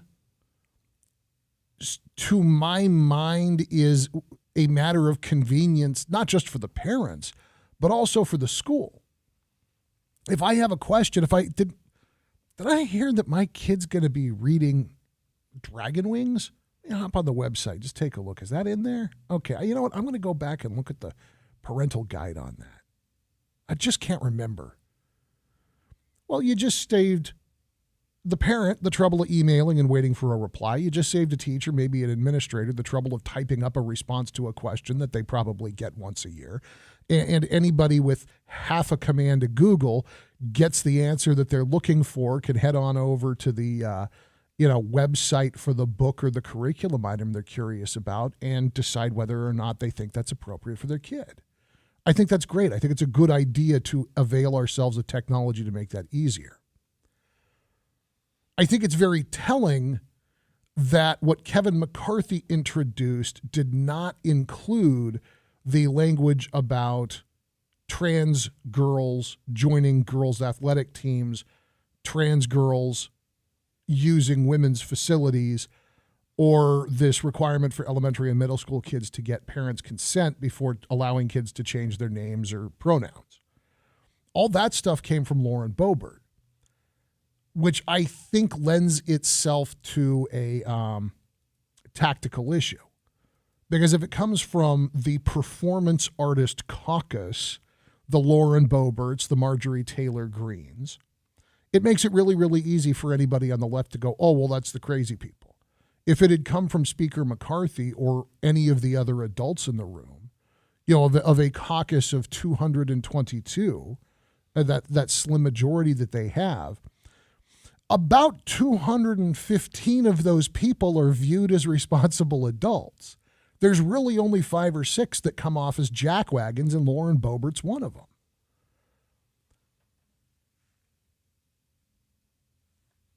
I understand why the LGBT advocates get their hackles up at this, because Lauren Boebert isn't talking about this seriously. Are there questions about whether we're damaging kids with the immediate dash to total affirmation? There are real questions about that. Are there questions about the propriety of taking a biological male and putting them into a locker room with biological females? Yep, there's real questions about that. There's legitimate questions about that need to be asked and need to be answered. We got a lot to figure out with the kids that are living that experience. But because it comes out of Lauren Boebert's mouth, it's hate speech. Whereas if it had come out of Kevin McCarthy's mouth, it would have been thoughtful policy. I think it was an unforced error in the progression of this. Yeah, and very well stated, but this is the state of politics in the United States of America in the year 2023. Yeah. Once again, we have digressed from what's at issue, which is what do parents have a right to know of what's going on in schools, and what's the reputation of the people in the legislature who are pushing the legislation through, and when we're now fighting about the personalities or the perceived intentions of legislators as opposed to what's going on in schools, both sides lose, because then it's just politics. And it's not about the kids. It's not about parents anymore. It's about two factions trying to keep control. Well, and I think that's what this bill is to begin with. I don't think this is about the kids, and I don't think it's about serving the parents. I think it's about two factions continuing to try and maintain their hold on the government. Because you're right, if we dive off into, well, because Lauren Boebert said it, it's automatically more attackable, we immediately start to distract from the valid things being covered here. The problem is Kevin McCarthy knows that better than you and I do. And he allowed it to be the case anyways. because Kevin McCarthy knows that this bill was not going to go anywhere as it is. It was going to run up against the liberally controlled Senate and die between the two chambers of the Congress. And so are we looking at something that's really an earnest attempt to make things better for parents and kids, or are we looking at something that is service to a portion of the base that just wants to see movement, even if it's squirming? So are you suggesting that this may be an intentional move on McCarthy's part to say, well, this round isn't going to go to the main ring. We're going to get through the small fight. It's going to die, and then we're going to come back with something else. If I was being totally Machiavellian about it, it's a way for Kevin McCarthy to reinforce that Lauren Boebert's a yammering knucklehead that shouldn't be in the House of Representatives without saying that, but by allowing her to be the one that skunks the deal on a piece of legislation that should have been seriously considered. So he's weeding out his own ranks. How else is he going to do it? Well stated. Z. Curtis Johnson, I'm Philip Teresi. More on this when we get back, including a little bit more analysis of the actual merits of the bill. My apologies for the distraction. KMJ News now. It's 3:30 in Fresno. Good afternoon. I'm Jim Miller in the KMJ News Center. Hoover High School in Fresno placed on lockdown after a call received about a shooting on campus. Caller said he was hiding in a restroom and couldn't move because of blood on the floor. Police say the call possibly came from out of the country, and the caller had a Middle Eastern accent and sounded older. Police swarming the campus, checking every bathroom and classroom, determining it to be a hoax. The lockdown has been lifted. A Fresno family was awarded nearly $1 million after deputies entered their home and killed their dog. The family will receive $800,000 in damages after the county sheriff's department violated the family's civil rights. The jury reached the verdict Wednesday. County sheriff's deputies says they were looking for a suspect when they entered that family's home back in 2018. A girl was injured after a shooting in Fresno. Department officials said they received an alert from their shot spotter system yesterday. Investigators said a group of people walking on the sidewalk before shots were fired. The girl taken to the hospital with non-life-threatening injuries. U.S. military officials say they responded swiftly to an Iranian drone strike that killed an American contractor in Syria. Fox's Jennifer Griffin has the latest from the Pentagon. President Biden directed Defense Secretary Austin to launch precision airstrikes with F-15 fighter jets in eastern Syria. The Iranian drone carried out a kamikaze-style attack on a maintenance facility on a U.S. base shared with the Kurdish Syrian Defense Forces near Hasaka in northeast Syria. It happened around midday Thursday. 2 American service members were treated on site, while 3 additional American troops and the U.S. contractor were medically evacuated to a coalition medical facility in Iraq. In response, Iran proxy forces launched 10 rockets at Green Village, another U.S. base in eastern Syria, next to the Al Omar oil field. A U.S. defense official tells Fox there are no U.S. casualties and no damage to the base. Now the forecast from Fox 26's Justin Willis. Afternoon highs remain well below normal in the upper 50s with chilly overnight lows in the mid to upper 30s and some light wind out there along with plenty of sunshine for the weekend. But then more rain beginning late Monday night and lasting through Wednesday. Expecting about an inch on the valley floor at this point, a couple inches in the mountains and snow in the higher elevations. From the Fox 26 Weather Center for KMJ, I'm Justin Willis. With news on the hour, on the half, and when it breaks, and always streaming at KMJNow.com. I'm Joe Miller for News Talk 580, 105.9 KMJ. Thank you, Jim. On the roads in Fresno on North Sunnyside near East Richmond Avenue, got an injury accident, a car versus a pedestrian. In Orange Cove, Adams Avenue at Hill Avenue, got an animal hazard in the roadway there. And Visalia on Avenue 408 at Road 124, we're looking at a non-injury accident and some road blockage being reported. Next update is at 3:47. This is Greg Lane with KMJ Traffic. This report is sponsored by Wendy's. 2 for $6, the best deal in fast food. When you want the best deal on the best meal, choose Wendy's 2 for $6. Pick from Dave's Single, Spicy Chicken Sandwich, 10-piece Crispy Nugs, or a medium strawberry lemonade. Pair any 2 for just $6. Choose wisely. Choose Wendy's 2 for $6. Open the doors to over $4 million in cash payouts monthly at Moto Wind Casino in Auberry. Feeling lucky? On Military Mondays, active and retired members of the military receive $5 in free slot play. Thirsty? Enjoy happy hour $3 drafts Friday through Sunday all day long. Don't forget to fill up at the 24-hour fuel station and check out the general store at Mono Wind Casino. See monowind.com for details. We're slots of fun. Must be 21 to game. Hi, I'm Scott Miller, President and CEO of the Fresno Chamber of Commerce, and I want to invite you to the Mobagunu Memorial Golf Classic on Thursday, March 30th at Sunnyside Country Club. What better place to do business than on the golf course? With over $100,000 in hole-in-one prize money and a chance to win a new car, this will be a golf tournament you don't want to miss. Foursomes are selling fast, so sign up today. Registration and sponsorships available now at FresnoChamber.com. That's FresnoChamber.com.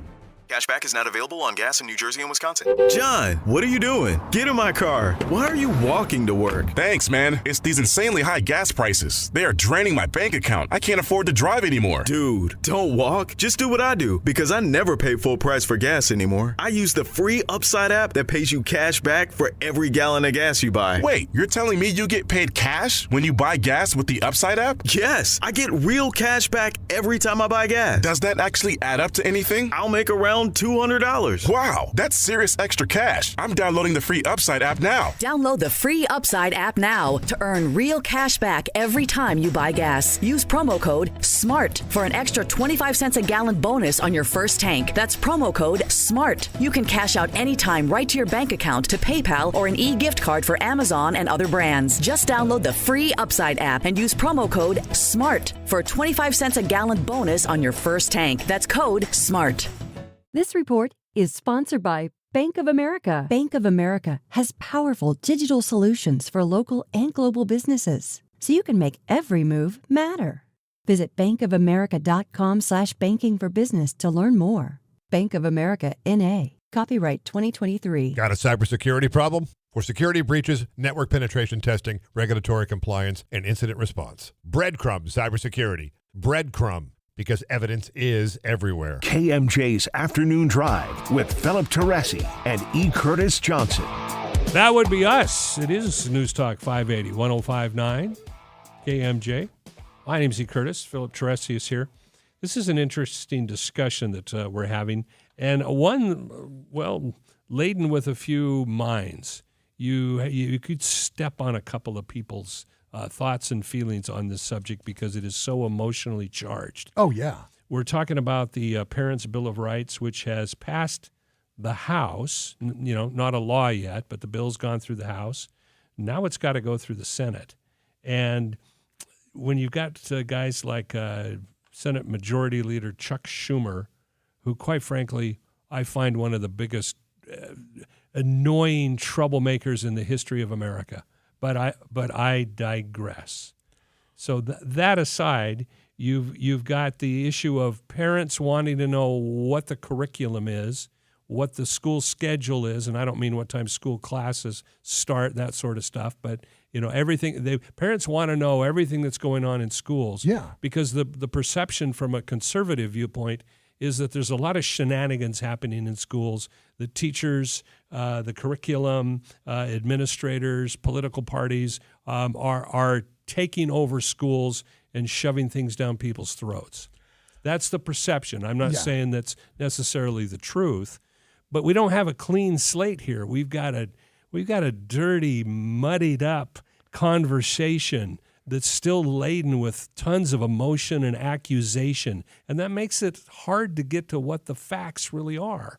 Well, and I think that some of this, frankly, comes down to laziness, because a whole lot of the stuff that this bill could address, especially as it was introduced by Speaker McCarthy and friends, a lot of the stuff that this addresses, one, is stuff that any school board could mandate for their schools tomorrow.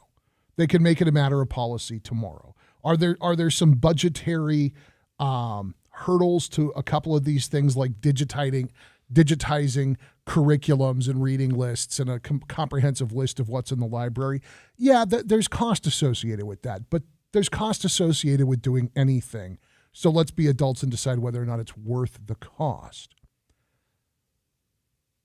The vast majority of this could be dealt with simply by parents engaging with school boards, just by showing up and participating and demanding that the people currently serving on the school board either get this done or voting for people who will get it done when their terms are up.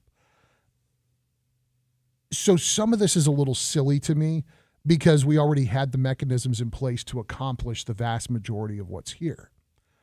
One of the things that I believe was always going to have to come from either a state level or a federal level is the requirement that administrators notify parents of any violent act on school grounds.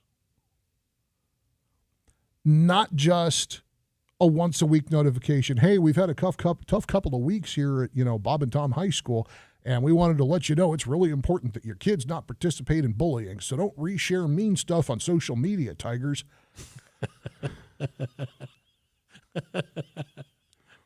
But that was what was coming out of Bullard High. 2 kids in the course of a week getting kicked in the skull on campus, and that was the response from campus administration. Remember to talk to your kids about only sharing nice things on social media. There was no notification to families that these violent acts had taken place. There's no notification to families that at least in one case, the perpetrator of this battery was allowed back on campus.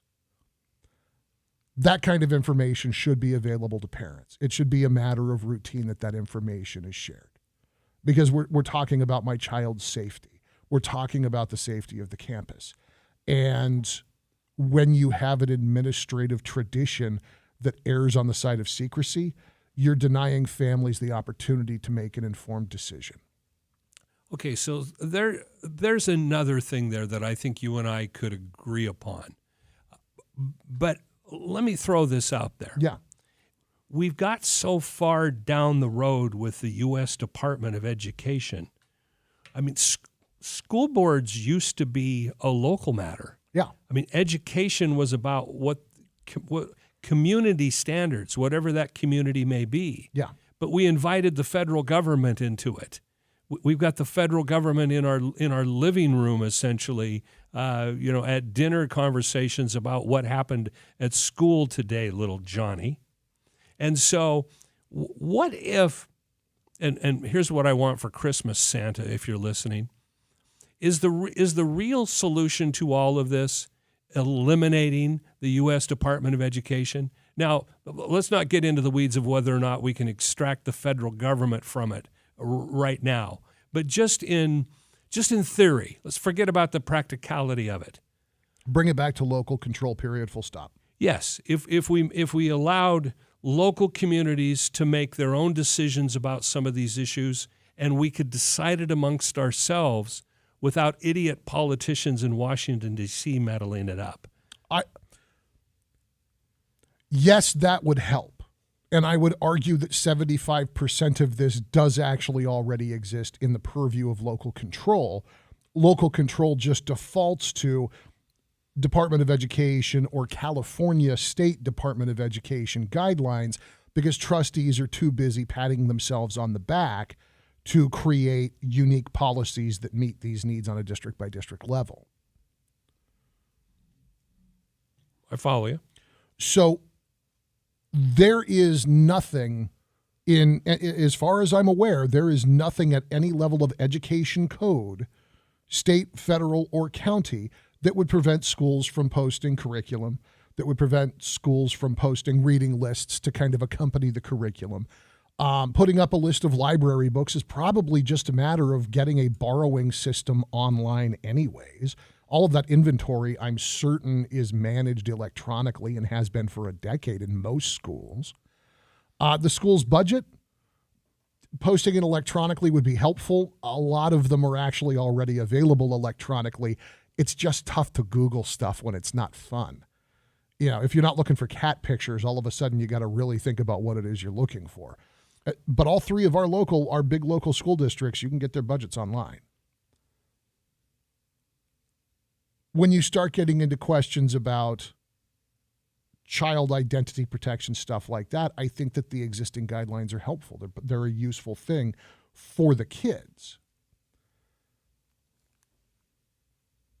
But if you pull that federal control, if you pull that state control, are you also pushing that money out of the district? Well, why wouldn't the money stay here? Well, if you're not giving them a measure of control, a measure of input, why would they give funds to your district? Well, see, that's part of the problem also. And let's face it, one of the key indicators in politics is follow the money. Yeah.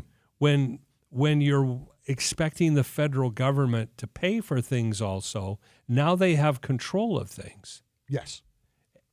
And so then it's not an argument about what's best for the students, what's the best curriculum. It's about control and power and money. Yeah. Three corrupting influences. Yes. And here we are.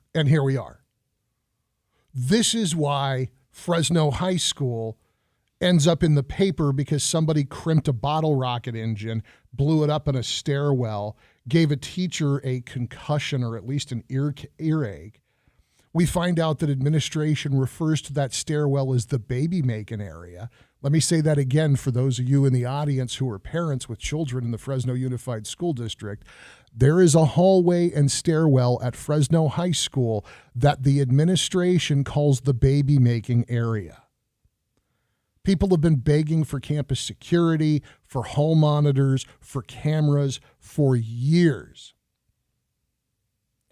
And we can't get it done because the focus is on self-congratulations, not on effective management. We allow this, you and me, all of us allow this because we vote for the same cast of idiots over and over and over again. And they go in there and they push policies that have nothing to do with the good of education or campus safety. But gosh, they sure feel good. If we simply fired those people and put people onto the school board that do their jobs, like I said, like 75, 80% of this stuff we can deal with locally. And we don't even have to give up the federal money. But if we give up the federal money, how do you fund a 2.2? Anyways, a $2 billion school budget. Because they're not getting $2 billion from Fresno County taxpayers. Dear Santa, please make it possible so I didn't have to ask for the federal money in the first place. That would be nice. Yeah. It's a fairy tale wish, but that's, root cause analysis. There you have some of it. It's the federal government and our own local incompetencies. Money corrupts, power corrupts, control corrupts.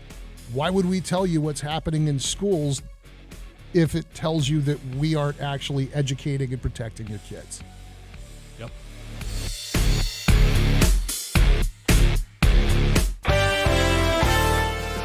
On this Friday afternoon on the roadways near Coalinga, northbound I-5, just south of the 198, got a hazard being reported in the roadway that is causing a bit of a slowdown, so be cautious in that area. Hanford on 2nd Avenue at eastbound 198, the site of a non-injury accident. To Fresno, northbound 99 at Jensen, there is a crash being reported there. And on Highway 41 at East Adams, there is a non-injury accident at that location. Next update is at 4:03. I'm Greg Lane with KMJ Traffic. This report is sponsored by Audible. Find everything you love listening to on Audible. Hear celebrity memoirs, mysteries, true crime, sci-fi, and more. Audible is the home of storytelling, audiobooks, podcasts, and originals. Sign up for a free 30-day trial at audible.com. A John Deere 3 Series family tractor is more than just a tractor. It's an experience. From the moment you get in the seat, you have a ton of features to tackle every chore on your checklist and designed so you enjoy doing them. Plus, it's affordable. So jump on a tractor and get some work done. Check out the Thomason Tractor Company in Firebaugh, where for over 55 years, they strive to provide their customers with individualized, personalized attention. Thomason Tractor Company in Firebaugh, where superior service is standard equipment. Cashback is not available on gas in New Jersey and Wisconsin. Hey, good morning. You're heading the airport, right? Yep, thanks for checking. I like the car. How long have you been a rideshare driver? About 3 years now. I really enjoy it. Isn't it hard to make money these days with the price of gas being so high? Not for me. I use Upside, the free app that gives you cash back for every gallon of gas you buy. Wait a minute. Are you saying you actually get real money back when you get gas with the Upside app? Yep, I get real cash back every time I get gas. Does that actually add up to anything? I'll make around $200 to $300. Wow, that's serious extra cash. I'm downloading the Upside app now. Download the free Upside app now to earn real cash back every time you buy gas. Use promo code TAXI for an extra 25 cents a gallon bonus on your first tank. You can cash out anytime right to your bank account, PayPal, or a gift card for Amazon and other brands. Just download the free Upside app and use promo code TAXI for a 25 cents a gallon bonus on your first tank. That's code TAXI. When you're cultivating commercial grapes and nuts, every season is just as important as the next. That's why at Wonderful Nurseries, it's always growers first. Don York, KMJ Ag Director, letting you know that as the largest grapevine nursery in North America, Wonderful Nurseries serves its value growers through thick and thin. You can always expect the largest selection and best availability of grapevines, almond, and pistachio trees in the industry, product that's not just sold, but nurtured from the very beginning. Wonderful Nurseries performs 100% annual testing in its own one-of-a-kind ISO certified testing lab, assuring some of the healthiest vines and trees on the market. Visit wonderfulnurseries.com or call your sales rep today at 661-758-4777. That's 661-758-4777 for a personal tour of Wonderful Nurseries' Central California facilities and farms. Act now to reserve your selection of vines and trees for 2023 and beyond. Are you a Medicare beneficiary or about to become one and you don't know where to turn for help? Call HICAP, the Health Insurance Counseling and Advocacy Program, a program at Valley Caregiver Resource Center, providing registered counselors that can help with all things Medicare. At HICAP, we often hear, "Had I known about you sooner," and "Nobody told me about penalties," or "I stopped taking my medication because I couldn't afford it." HICAP is a local nonprofit organization. Our services are free and we don't sell anything. Call for a one-on-one counseling appointment, whether in person, over the phone, or virtual. Our counselors will listen to your Medicare needs and clearly present your options. Learn to be confident in your Medicare coverage. Our HICAP team is happy to present to community and retiree groups. Presentations are free and scheduled year-round. Call 559-224-9117. That number again, 224-9117. Starting May 7th, 2025, you'll need a federally accepted form of identification, like a Real ID, to fly within the United States and visit friends and extended family members on military bases. So why wait to give yourself these real benefits? Get your Real ID by starting the application online, uploading the correct documents, and make your appointment at the DMV to finish the process. By applying for a Real ID now, it's one less thing to worry about later. Visit realid.dmv.ca.gov today. Miss one of your favorite KMJ shows? Grab the podcast anytime. Just ask your smart speaker. Get it on Apple, Google, Amazon, Spotify, or go to the podcast page at kmjnow.com. All right, hit the door. What in the world? Get dressed, Marge. You've got to lead our protest against this abomination. But that's Michelangelo's David. It's a masterpiece. It's filth. It graphically portrays parts of the human body, which, practical as they may be, are evil. But I like that statue. I told you she was soft on full frontal nudity.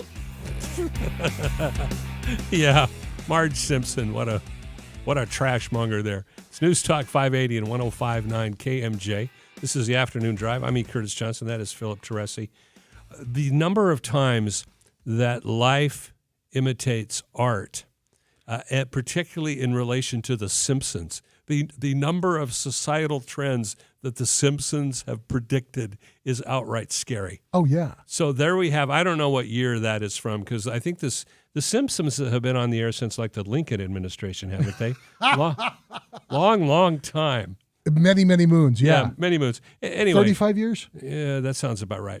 So there's the episode where, somebody objects to the statue of David, Michelangelo's David, as being pornography. Well, it's happened in, of all places, wait for it, Florida. Oh. Specifically Tallahassee. Now, Tallahassee is up on the panhandle of Florida. So there's two parts of Florida. There's like southern Florida, which is really more like southern Manhattan. And then there's the panhandle, which is redneck central. Mm-hmm. So Tallahassee is redneck central. And there is a true case here where a principal has been forced to resign because parents complained that Michelangelo's statue of David is pornography and it shouldn't be shown in, wait for it, keep in mind, one of the most famous statues of all time from the Renaissance shouldn't be shown in an art history class. Oh! C. Curtis Johnson, I'm Philip Teresi on News Talk 580 and 105.9 KMJ. An update of headlines is on the way with Jim Miller, as well as another look at your commute with Greg Lane in the KMJ Traffic Center. Hour 3 on the way as well on KMJ and KMJNow.com.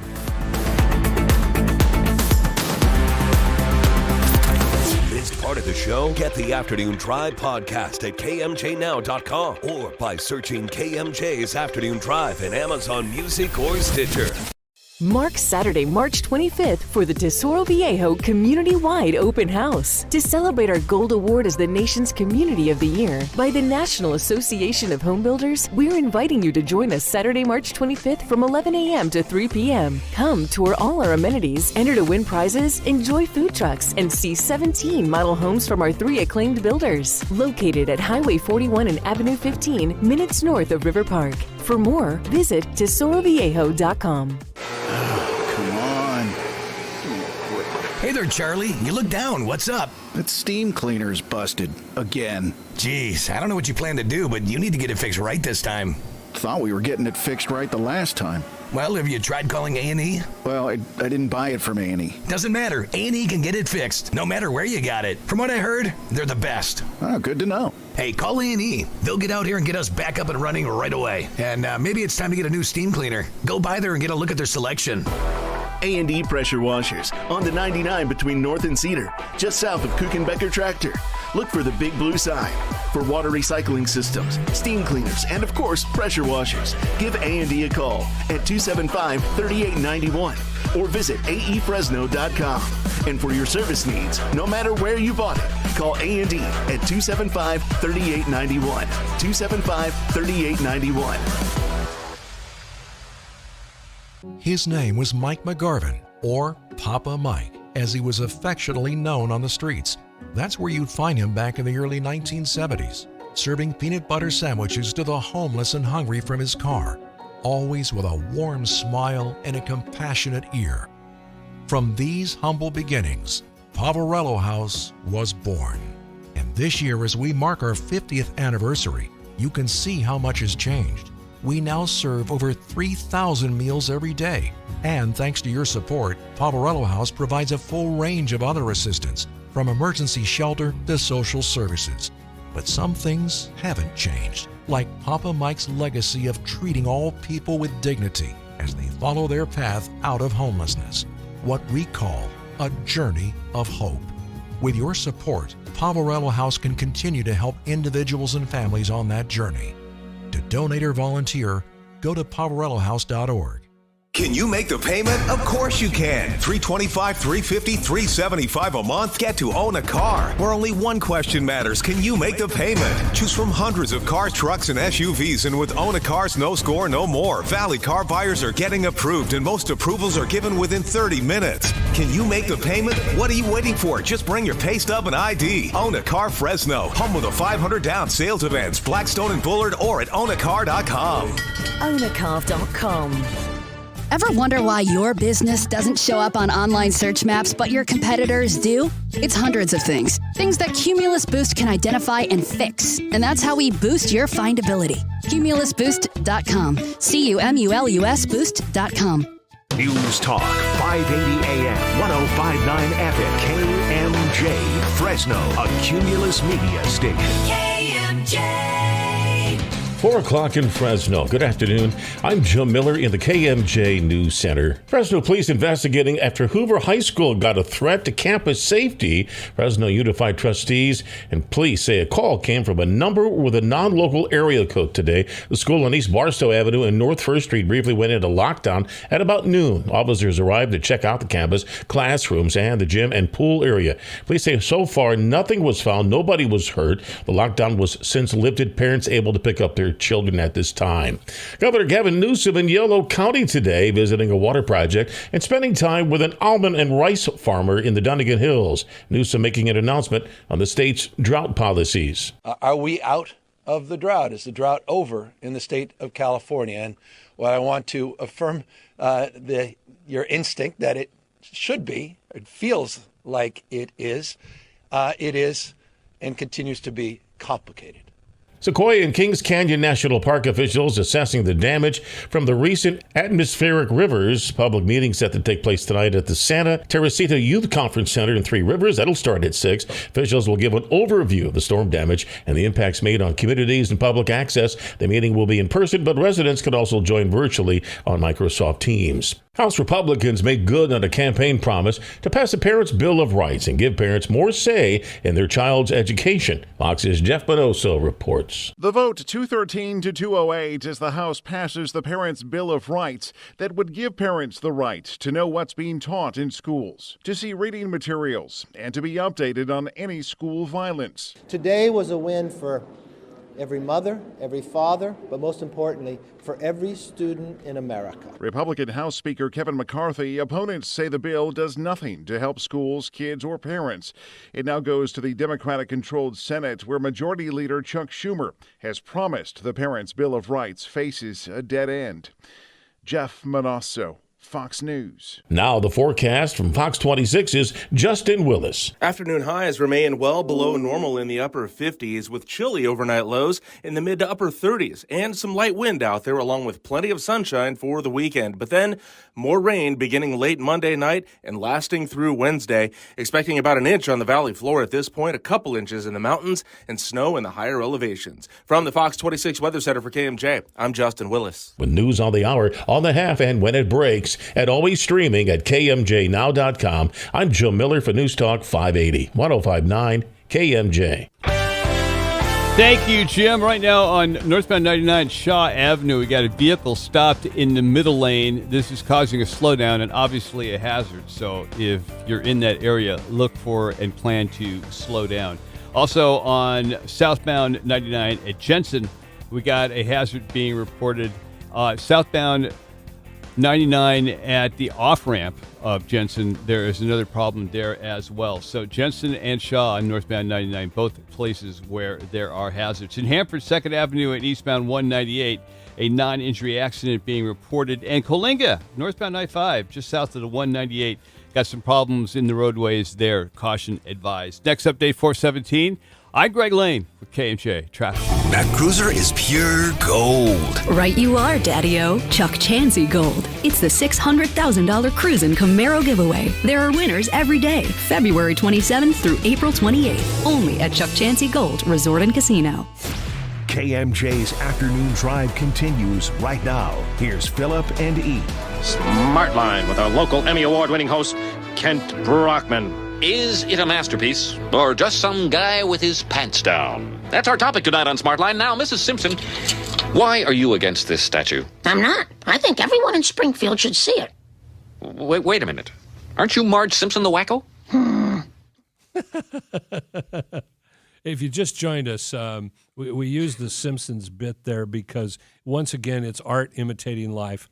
We were just talking before the top of the hour there about a principal who had to resign in Tallahassee, Florida, because in a art history class, a parent objected to the Michelangelo's David as pornography. One of the premier pieces of art that there is, somebody thinks that's pornography. I think it's even worse than that. I think it's prudish.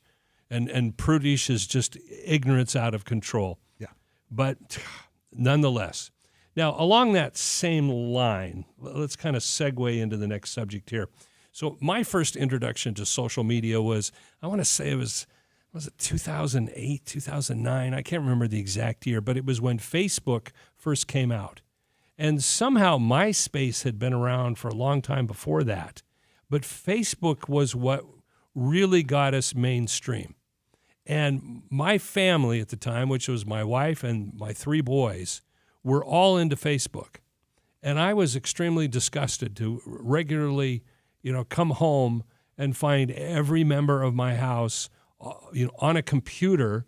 Nobody had, smartphones at the time. Everybody had computers. We bought computers for the boys for school. So instead of them using them for school, they were using them for Facebook. That sounds right. So I'd come home from work. The lights wouldn't be on. The only lights would be the glow of the computer screen in my family's face, wasting time on Facebook. So fast forward a couple of years from that, I'm at a radio station that required the use of Facebook, so I had to learn Facebook. Now, years later, I'm as addicted to Facebook as everybody else is. So with that said, here's a piece of legislation out of Utah. Governor Spencer Cox has signed, what's being called sweeping legislation, and it is requiring that it's requiring parental consent for minors for using social media services. First state in the union to impose such measures. Now, I'm going to argue that there's a flip side to this. While I could get behind the idea that, social media oftentimes preys on children.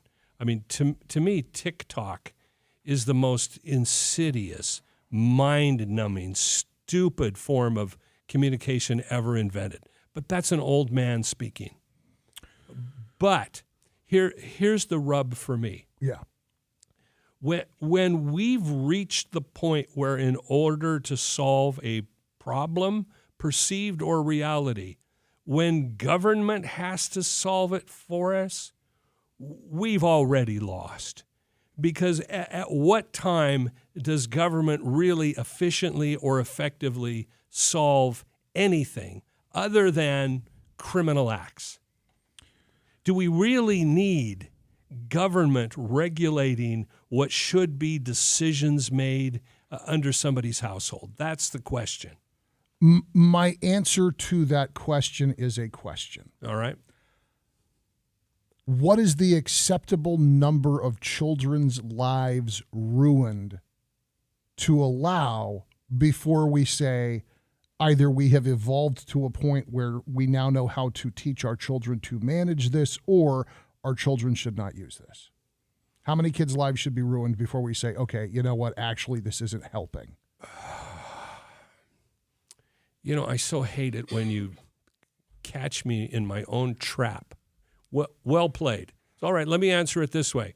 Have we reached the point of no return when government is now more of a watchdog than ordinary, normal citizens and regular parents? Have we reached that point? In other words, is it idiocracy already? It's not idiocracy yet, but it is we are at an inflection point on or not an inflection point. We are on a cusp on the road to idiocracy. The government should not be parenting our children. That's exactly what that parental bill of rights that Kevin McCarthy's trying to move through the House, or did move through the House. He got it passed in the House. That's going to die in the Senate. That's what the parental bill of rights is about. It's about empowering adults to have a more direct oversight of an involvement in their children's academic lives, right? Mm-hmm. And we all agree that the broad strokes of that bill are more good than bad, that they're moving things in a direction that will show a net positive for the majority of children, right? Agreed.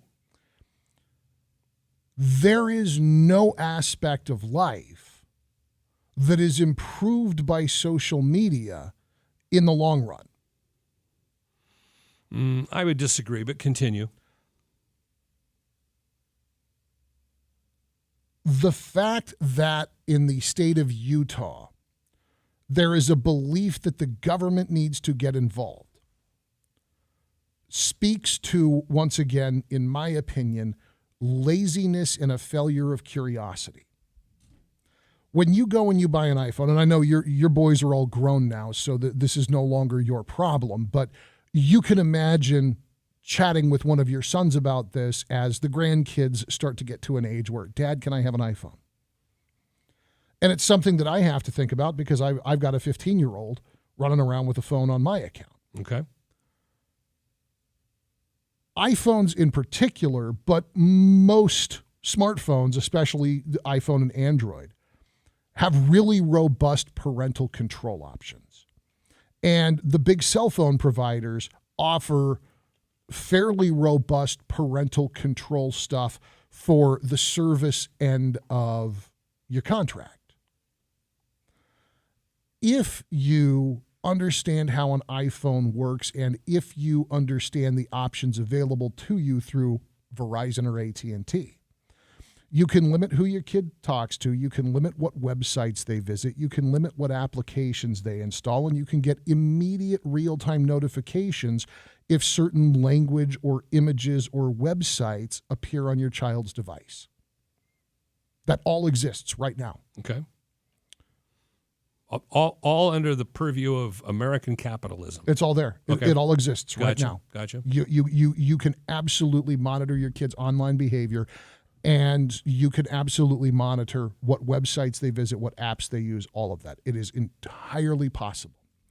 But instead of educating ourselves as a people about how the stuff that we spend our money on, because somebody somewhere made a decision to spend $800, $900, $1,200 buying their child a device. And then they made a decision to spend $30, $50, $100 a month supplying that device with service. And then they sat down and they looked at the state of affairs in social media and thought, well, I need the government to help me manage this. Thousands of dollars being spent on technology that they are not bothering to understand at all. It's dangerous. I'm not suggesting that everybody should know like deep coding.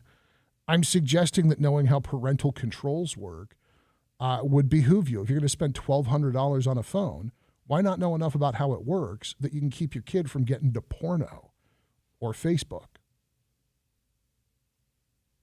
But this bill is going to require the social media companies get parental consent for minors that want to use their services. I wonder how I could defeat that. I know, by lying about my age. Yeah. And what's the other one that they've got? It's get parent. Oh, and for social media companies to allow parents access to posts and messages from their child's account. Well, that's a double-edged sword. So I go in and I say for my kids, hey, hi, I'm Philip Teresi. These are my kids' names. These are their ages. These are their accounts. I'd like access so I can see their messages and their interactions. And Facebook, for argument's sake, gives me all of that access. So as a parent, I'm able to go, hey, kiddo, you can't hang out with Billy anymore. I've never seen a 14-year-old use the F word that much. But unless you can bring to me a doctor's note saying he has Tourette's, I just don't want you rocking with that kid. But somebody could go online, find information dumped from an identity theft ring, and get access to my kids' accounts and be able to read their messages and check their location and see who they're interacting with. The security implications of this are massive, because what proves I'm me when I ask for access to my child's account? And if you, as a grown man, as E. Curtis Johnson, have a Facebook account, and I get in touch with Facebook customer accounts and I say, hey, look, I know this is going to sound crazy. My kid set up this sock puppet account. He's pretending to be a disc jockey in Fresno, California. Here's the date of birth on the account. Here's the address on the account. Here's the phone number associated with the account. That's not E. Curtis Johnson of Fresno, California. That's Dominic Teresi of Sausalito. And I need your help to get access to that account because he's using like a VPN and he's in there and he's impersonating this guy. I need to see what damage might be done here. How long does your account stay tied up while Facebook expects you to submit a real ID, a copy of your lease, or your mortgage, and so on and so forth? So, in other words, we have a government, the state of Utah, and I'm not bagging on Utah. No. It's just that they're the ones that have proposed this. So we have a state solution to what should have been a private industry, capitalism situation, and controls that already exist in devices that the state is now saying should be governed by the companies who provide, in other words, the software providers, when in reality, the hardware providers already have protocols that would allow parents to block what they're now going to ask the government to tell the software social providers to do. Yeah. Yeah. Ronald Reagan has a quote about this. What is it? I think you all know that I've always felt the 9 most terrifying words in the English language are, I'm from the government and I'm here to help. Yeah. Ronnie for president. Yes. Again, for the third time, I'd vote for it. Set up a holodeck, make it happen. I am in. An inside comment here, and I'm not bagging on Utah. Instead of this, what Utah should have spent time eliminating is fry sauce. Another useless, not necessary, redundant condiment. They would have been better spent using their time to eliminate fry sauce than putting in parental controls. Okay, so when we get back, I'm going to ask E to explain to us what fry sauce is because I'm not familiar with this.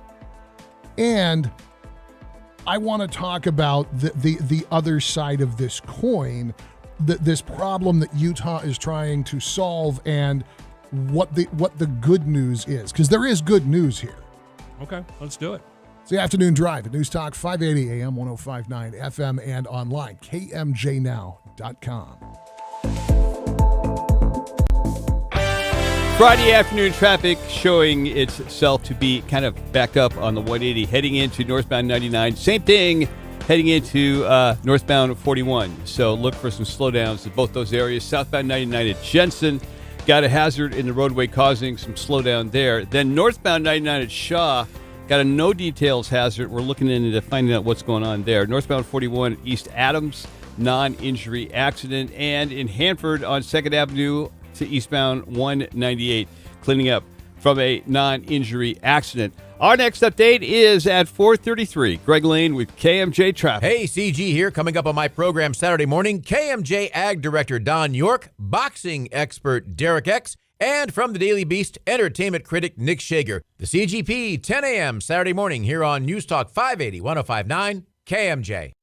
Mike Sherinian, owner of The Elbow Room. For 25 consecutive years, The Elbow Room Wine Cellar has won Wine Spectator's Award of the Year. You've got access to wines at any price to meet your budget. Secondly, we're able to get spirits that typically you just can't find, like Blanton's and Whistle Pig, which are hugely popular.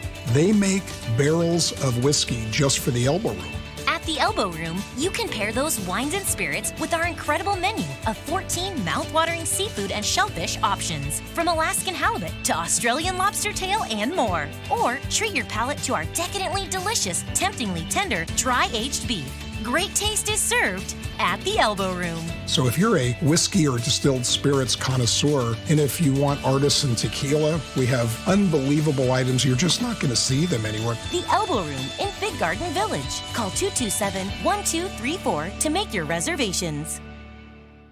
Turn to the experts with Carrier. Here's Andrea and Eddie from All Britain Heating and Air. Well, winter isn't over yet. We're coming into the time where you might run your AC system some days. But then run your furnace at night. And that's hard on your system. If your furnace hasn't been performing very well this season. If you feel hot or cold spots in your home. If your system seems to run all the time, struggling just to maintain the temperature you want. If you're getting any weird sounds or smells from the system. Well, that's when you call Allbritton. A lot of times it's just an easy fix or a simple adjustment. A lot of times, all you need is our famous $129 System Revitalization. Makes your system run like it's young again. And use less energy doing it. If you think you might have an AC or heating problem, don't wait. Because small heating and air problems grow up to be big heating and air problems. We believe everyone deserves to be comfortable in their home. Just call Allbritton. Because we've got the answer. At allbritton.com. ALLBRITTEN.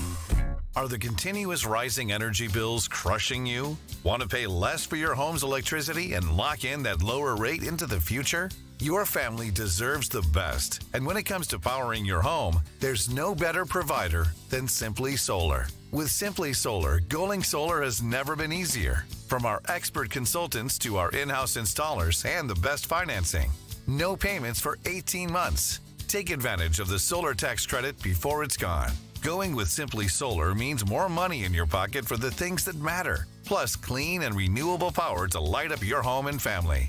Call now for a free consultation. For our Central Valley listeners, mention this radio ad for $1,000 off your solar system. Net metering ends in California on April 13th. Call Simply Solar at 559-892-1043 now. That's 559-892-1043. Simply Solar, keeping solar simple. 559-892-1043. Morris Levin and Son. Where are you going? Morris Levin and Son, Tulare. You got a plumbing problem? No, I'm going to buy a gun. At Morris Levin and Son. I thought they were a hardware store. They are, but they also have firearms and accessories. You're kidding. No, and they have a great selection. And their sales folks, they know what they're talking about. Morris Levin even has a full-service custom shop with a gunsmith right there on the premises. What kind of guns do they carry? Whatever the state of California allows on the roster, and if they don't have it in stock, they'll get it. Morris Levin will also buy your used guns or help you sell it on consignment. In case you can't tell, I've already been talking to him about this stuff. Hang on, I'm going with you. After we look at the guns, I'll get that part to fix my faucet. Morris Levin and Son. Handguns, long guns, ammo, accessories, training, and your local hardware store since 1934. We've got what you need to get the job done. Morris Levin and Son. At 1816 South K Street in Tulare. Open 7 days a week. That cruiser is pure gold. Right you are, Daddy-O. Chuck Chansey Gold. It's the $600,000 Cruisin' Camaro giveaway. There are winners every day, February 27th through April 28th. Only at Chuck Chansey Gold Resort and Casino.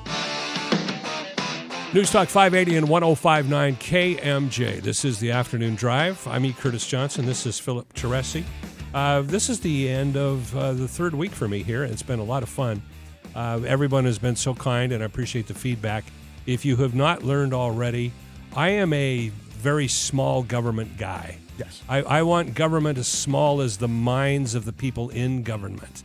Okay, well, maybe not quite that small, but you get my point. So if you just joined us, we've been talking about something's happened in Utah, and I'm not bagging on Utah. I'm not. I've lived in Utah. Quite frankly, I'm the only member of my family that wasn't born in Utah. Oh, really? My parents and one of my brothers are buried in the Provo City Cemetery. So this is not about Utah. It just happens to be where this legislation has taken place. So Governor Spencer Cox has signed two pieces of what NBC is calling sweeping social media regulation into law that would require social media companies to get parental consent for minors using their services. Now, I'm a little worked up here, and I don't mean to be mocking, but this is another case of where we're asking government to do what parents should have been doing all along. Yeah. We don't need government involved in more things. If parents would be parents and control devices, we wouldn't need legislation to do this. So one of the things under these laws, which right now are scheduled to go into effect just about a year out, minors would be barred from using social media sites between the hours of 10:30 p.m. and 6:30 a.m. So it's not just that you got to get parents' permission to sign up. It's not just that parents will have access to your account. You'll be banned from 10:30 p.m. to 6:30 a.m. on social media. Imagine a 17-year-old girl trying to get in touch with her boyfriend at 10:35 on a Friday night, and she can't use WhatsApp or Facebook to make that connection. Or imagine a stranded teenager at 10:30 at night trying to get a hold of a parent because their ride home from a dance or a party didn't show up and now they're stranded in the dark. But they can't because the government control that the parents wanted in the first place has now prevented them from communicating to the parent in an emergency. And again, this is something that anybody who configures their router at home properly, anybody who wants to configure their cell phone service properly, these are things that we can already do. You can tell your router to not allow any internet access between 10:30 and 6. You can tell it to not allow certain sites at certain times. You can tell it to not allow certain sites outright forever. One of the best tools I had for teaching my son how to do something called packet intercept was by blocking Reddit from the router at my house. Yeah, I think that at this point it's far enough in the past. Nobody's going to try and prosecute on this. So in other words, the statute of limitations on Mr. Teresi's actions have now run out. He was a minor at the time, so I don't think anybody's going to chase on it. But we've always lived in the suburbs, and I was concerned about the amount of time he was spending on Reddit. I think that some of the discourse on that site can be a little problematic. So I just wanted to hedge back. I just wanted him to chill out a little bit. And since he wasn't taking simple direction, I went ahead and blocked Reddit on the router at the house. You could not, while connected to the internet at my home, get to Reddit or any Reddit affiliated site. Okay. So he downloaded a version of Linux called Kali that's used for penetration testing, taught himself how to do something called a packet intercept. That's how you get Wi-Fi passwords from other Wi-Fi networks. And logged himself onto one of the neighbors' Wi-Fis. Oh, the neighbors. Yes. Well, he was, other than unlawfully accessing somebody else's Wi-Fi, he wasn't actually doing anything illegal. He wasn't causing any harm. He was using Wi-Fi from the house, one over and one back, to be able to get on Reddit because Dad was a spoil sport and cut him out of the access. Turned out to be a useful skill for him to learn. When I caught him, I took away all of his electronics for like a month and made him go apologize to the neighbor for being a knucklehead. But he learned something, and I learned that my kids were smarter than I thought. And that's what brings me to the reassuring thing here. Most of this is a self-curing problem. We mentioned earlier, when AM radio came out, it was going to be the death of the republic. People would be illiterate overnight because they no longer had to read. Then FM radio came out, greater fidelity, carried music much more clearly. People were going to waste all of their time listening to the radio. Television came out. Oh, this box with moving pictures. Everybody in America is going to stop showing up to work and caring for their children because they're going to be transfixed by the tube. Then Pong came out, and everybody in America was going to turn into some kind of degenerate because they were going to spend all of their time playing games with a computer, and people would never socialize again. And on and on and on and on. Every variation, every iteration, every new technology, it's going to be the collapse of society, and all of our brains are going to melt.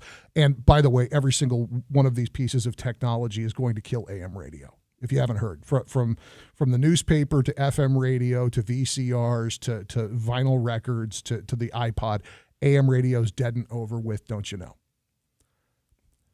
Just like AM radio, the youth of America are going to be fine because they're going to evolve. My kids, having grown up in the world where this always existed, they're going to be effectively psychologically immunized against the ill effects. And they're going to be able to answer their kids' questions and anticipate those pitfalls in a way that my generation and your generation could not. We will evolve immunity to the threat of social media. So in other words, for the roadblocks that are thrown up, we will eventually find a way around the roadblock. Well, we'll find ways around the roadblocks, certainly. Kids are nothing if not ingenious. Most of the people who need the state to come in and set a block like this in place or believe that they need it, they don't know enough about the technology to realize their kid's just going to set up an account using a fake ID. Yeah. They're going to use an AI generator. They're going to create a fake ID. They're going to set up their Facebook account. They're going to be off to the races, and you're never going to know the difference. But my grandkids' generation, your grandkids' generation, they're going to grow up with parents who grew up with this. They're going to be fine. And AM radio will still be here as well. Thank you very much. So at the end of the last break, I took a shot at Utah. Again, I'm not banging on Utah. Just where this legislation happens to be.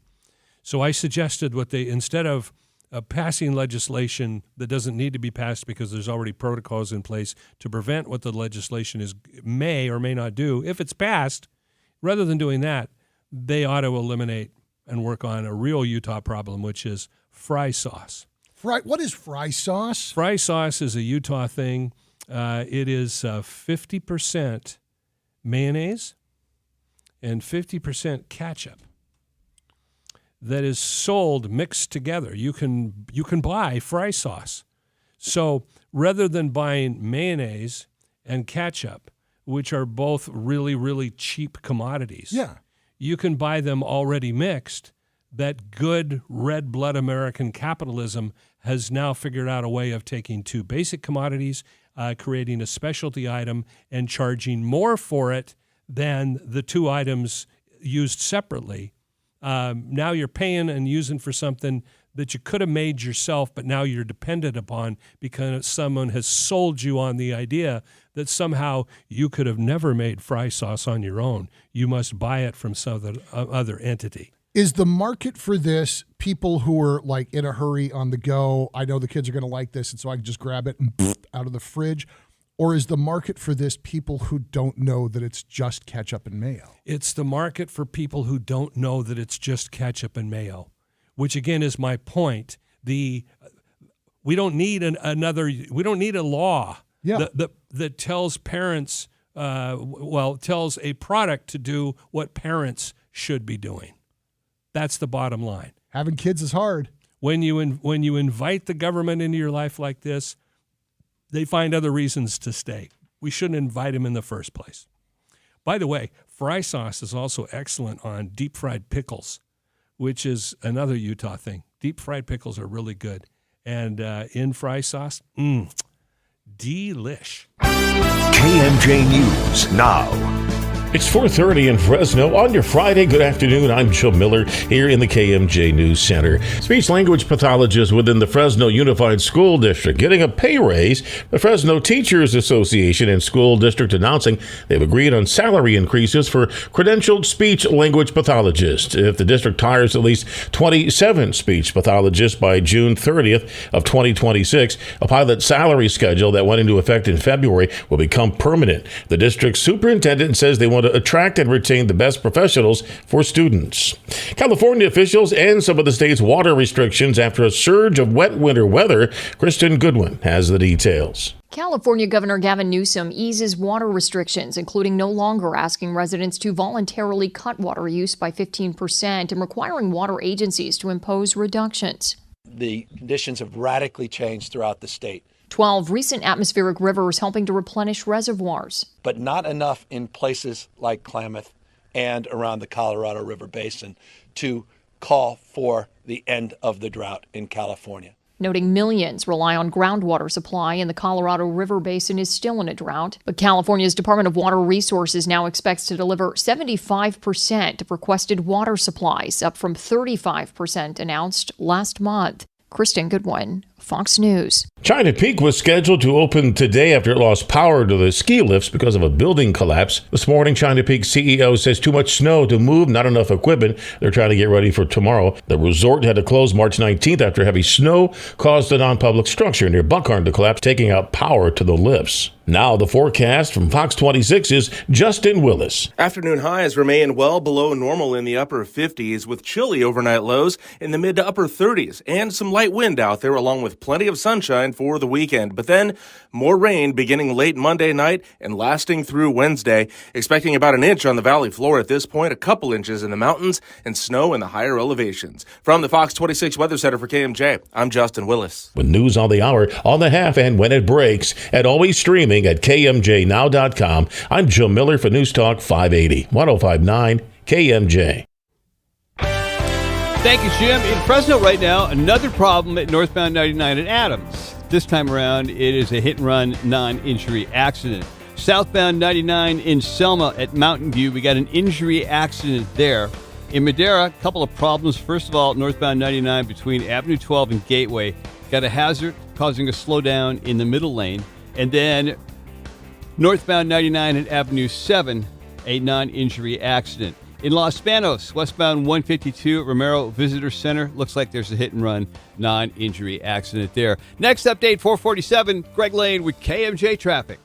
That cruiser is pure gold. Right you are, Daddy-O. Chuck Chansey Gold. It's the $600,000 Cruisin' Camaro giveaway. There are winners every day, February 27th through April 28th. Only at Chuck Chansey Gold Resort and Casino. Meet the Kerr Companies. We are Kerr Wealth Management, Kerr Tax Advisors, Kerr Payroll, and Kerr Insurance. Collectively, we do it all under one umbrella. If you're a business owner or professional looking for straightforward business advice, investment solutions, payroll, or tax solutions, the Kerr Companies would love to meet with you to show you simple, straightforward solutions for complex problems. Call the Kerr Companies today at 559-277-4772 or online at thekerrcompanies.com. KerrCompanies.com. Let me tell you about salt. It goes on a big old fat ribeye. It does not belong in your water. Hey again, Ray Appleton here, and I want to tell you about something better than a softener, which uses a lot of salt. It's a LifeSource salt-free whole home water system. I have one. I love it.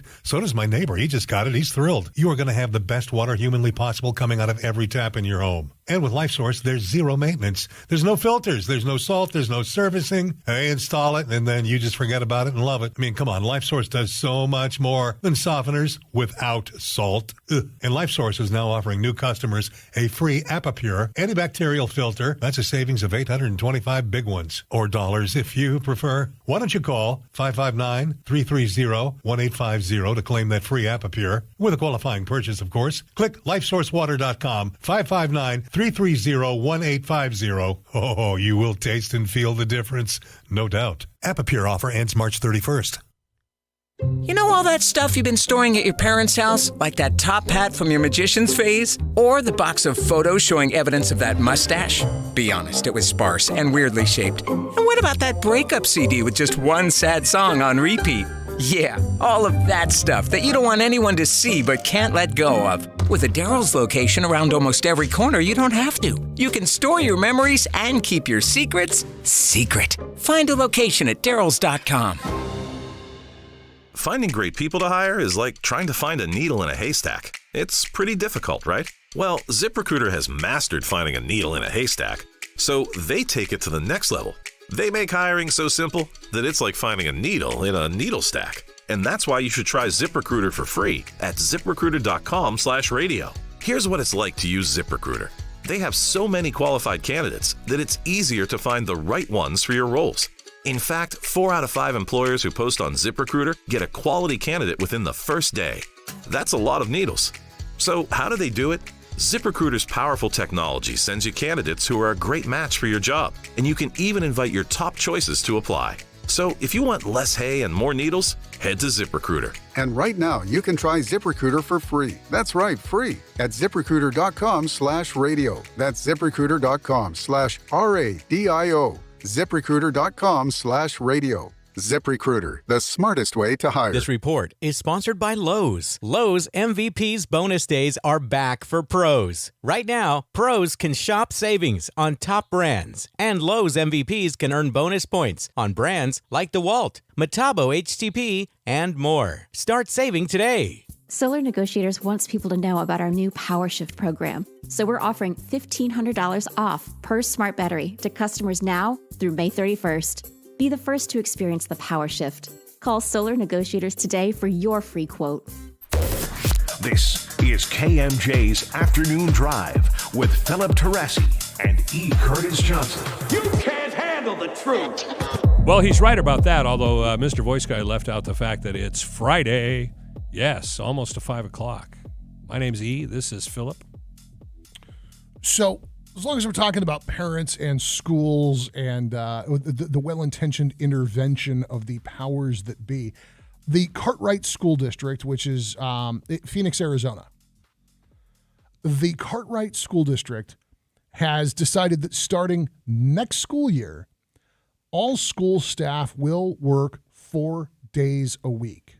Teachers, custodians, administrators, and bus drivers.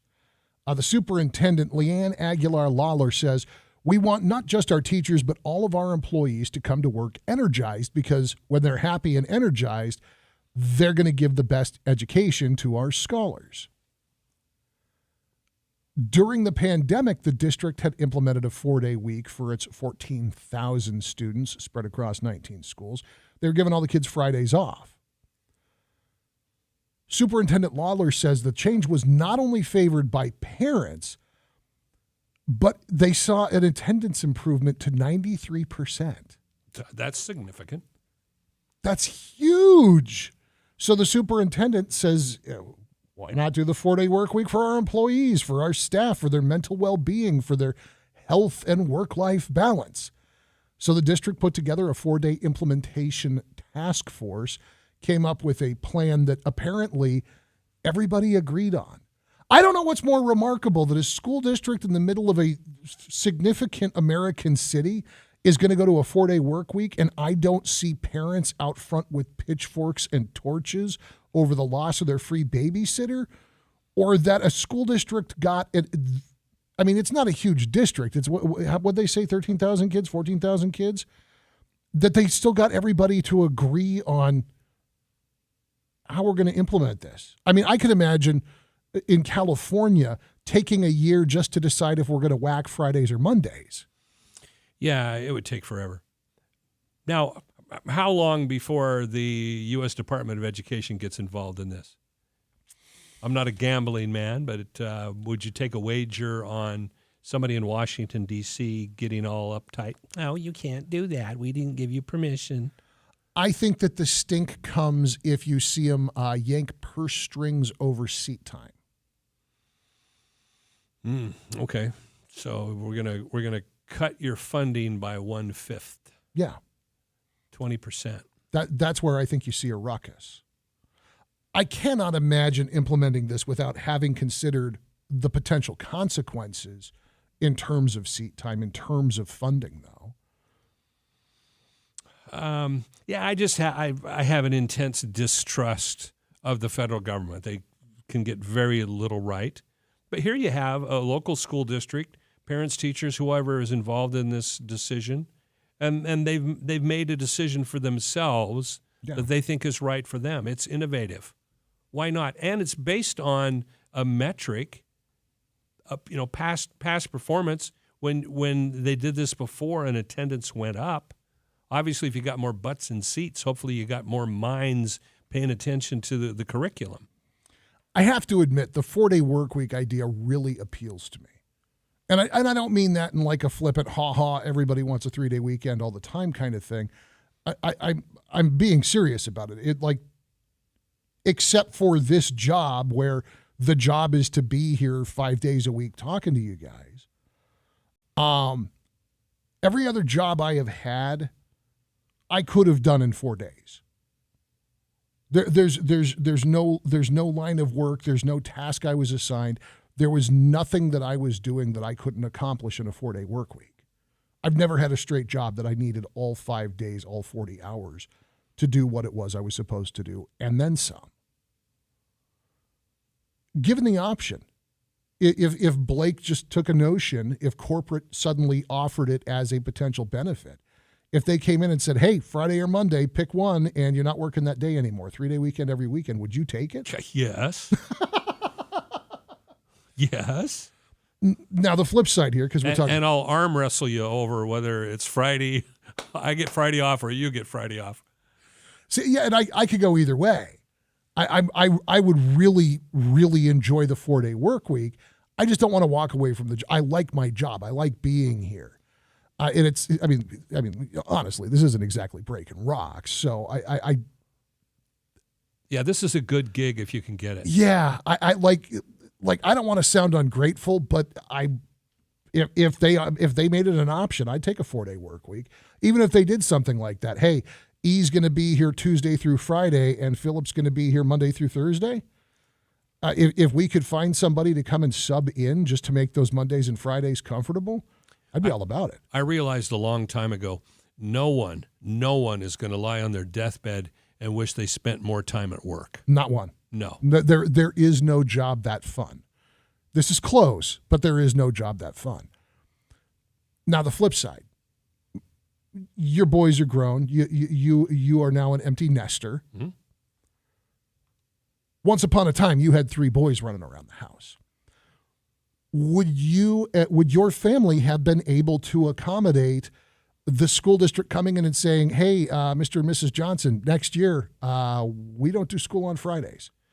Well, we were very traditional people. For the most part, we lived on my income. Oh, really? Okay. Yeah. Later, my wife actually started a business on her own that she did very well at, so she could still, be with the boys when they came home from school, and we had extra income coming in. Sure. That was our decision.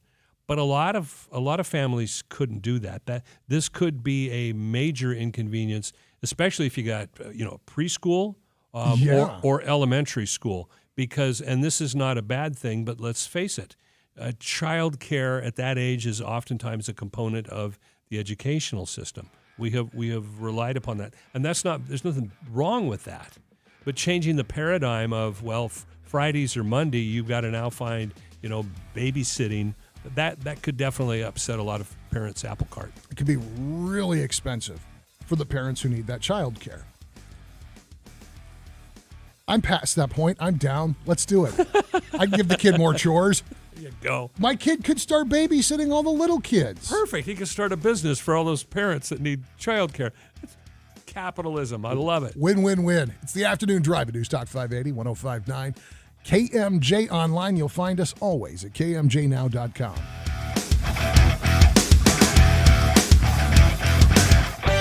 Things starting to get busy. Well, it is Friday. This does have a tendency to happen. Southbound 41 near Tulare got a hazard in the roadway there. In Hanford on 17th Avenue at East Hanford-Armona Road, got some defective traffic signals. You know the course.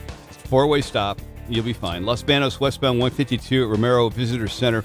Got a hit-and-run non-injury accident at that location. Also coming off of 150, the 180 going into 41 and going into northbound 99. Both those areas right now have traffic backed up. Next update, 5:03. I'm Greg Lane with KMJ Traffic.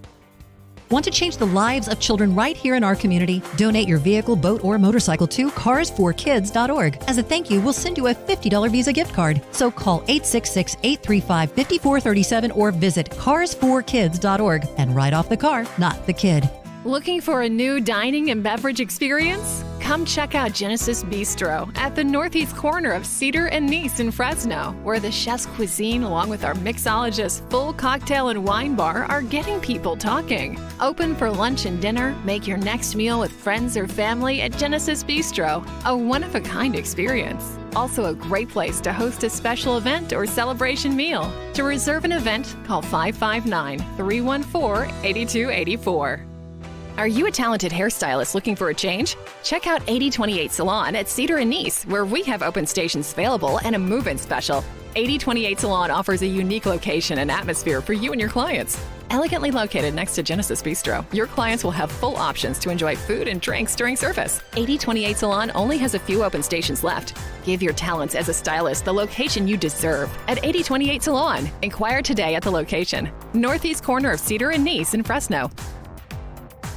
Need gear for your hard-working lifestyle? WorkWorld's got you covered. Our warehouse clearance sale has thousands of work boots, pants, shirts, jackets, and more at 40 to 60% off. That's up to 60% off discontinued and closeout work boots and apparel. We carry the toughest brands like Carhartt, Wolverine, Keen, Timberland Pro, Dickies, and more. Hurry, this sale is going on now until March 27th at our Fresno, Santa Rosa, and Pittsburgh locations. Shop WorkWorld's warehouse clearance sale for the gear as tough as the work you do. WorkWorld, head-to-toe workwear. WorkWorld.com. Wait, you own a sign company? And you want us, A-plus signs, to make your signs? Yeah, I need them really fast, and we can't touch our turnaround times. And we can't even do stuff A-plus signs does. Big monument signs, automated channel letters, LED signs. So you're not worried about making signs for a competitor, are you? Nah, we're good.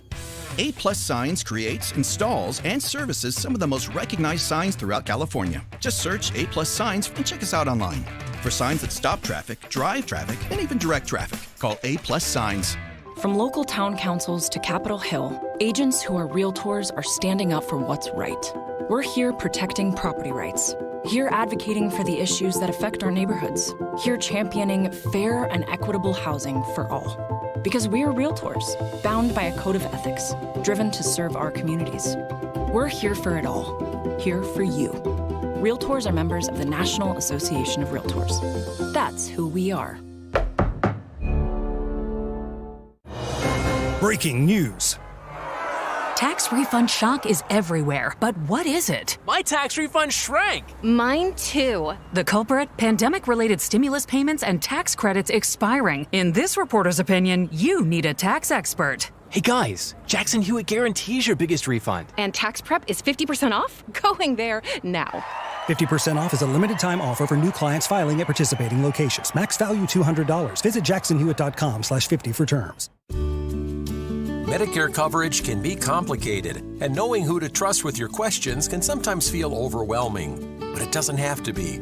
The Fresno Madera Health Insurance Counseling and Advocacy Program, better known as HICAP, can help with all things Medicare. HICAP is a program of Valley Caregiver Resource Center and is a national state health insurance program. Counselors are registered with the California Department of Aging and provide free, unbiased, and confidential Medicare counseling. HICAP doesn't sell anything, but can help with ambulance appeals, billing issues, Medicare grievances, finding affordable prescription drug plan options, and more.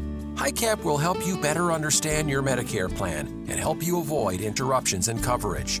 Counselors will assess your needs and help you make informed decisions about your coverage as a Medicare beneficiary. For more, call 559-224-9117 or visit valleycrc.org and click on Programs.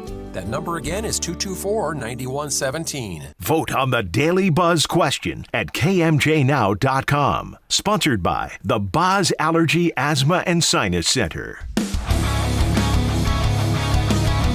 News Talk 580 and 1059 KMJ. This is the Afternoon Drive. My name is E. Curtis Johnson. It's my partner there, Philip Teresi, and it's Friday. Yes, it is. Thank goodness. Again, not that this gig is breaking rocks, but Friday still feels good, man. Oh, absolutely. So we got this story by way of KFI. Sorry, Mark Capitan passing by in the hallway.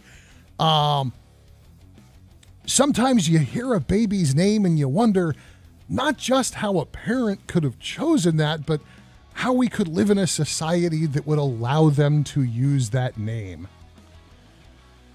Yeah, kind of a weird world. So in France, you don't have the same automatic right to call your kid whatever you want to call your kid. It is possible for the courts in France to review paperwork of newborns, and should they come across a name they feel is inappropriate, they can prevent the parents from using it.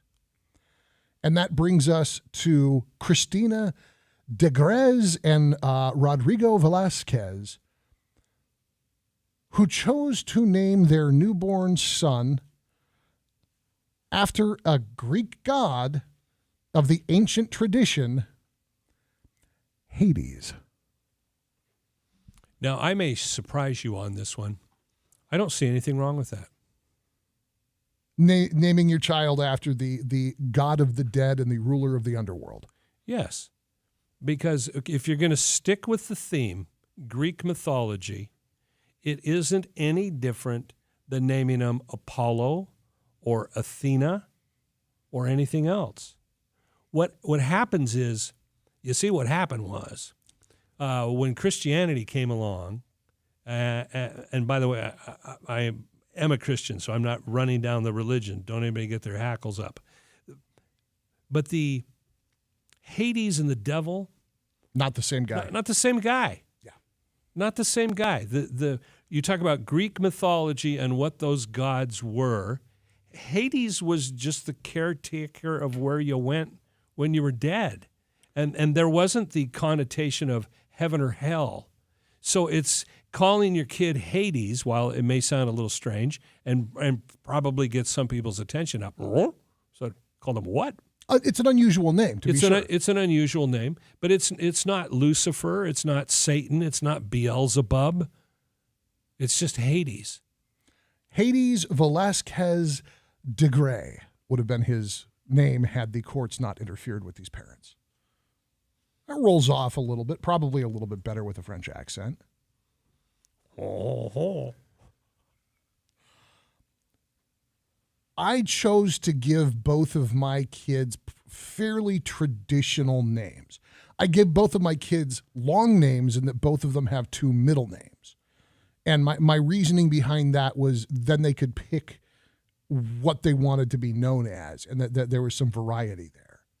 Because I detest my middle name. It doesn't fit with the name by which most folks know me.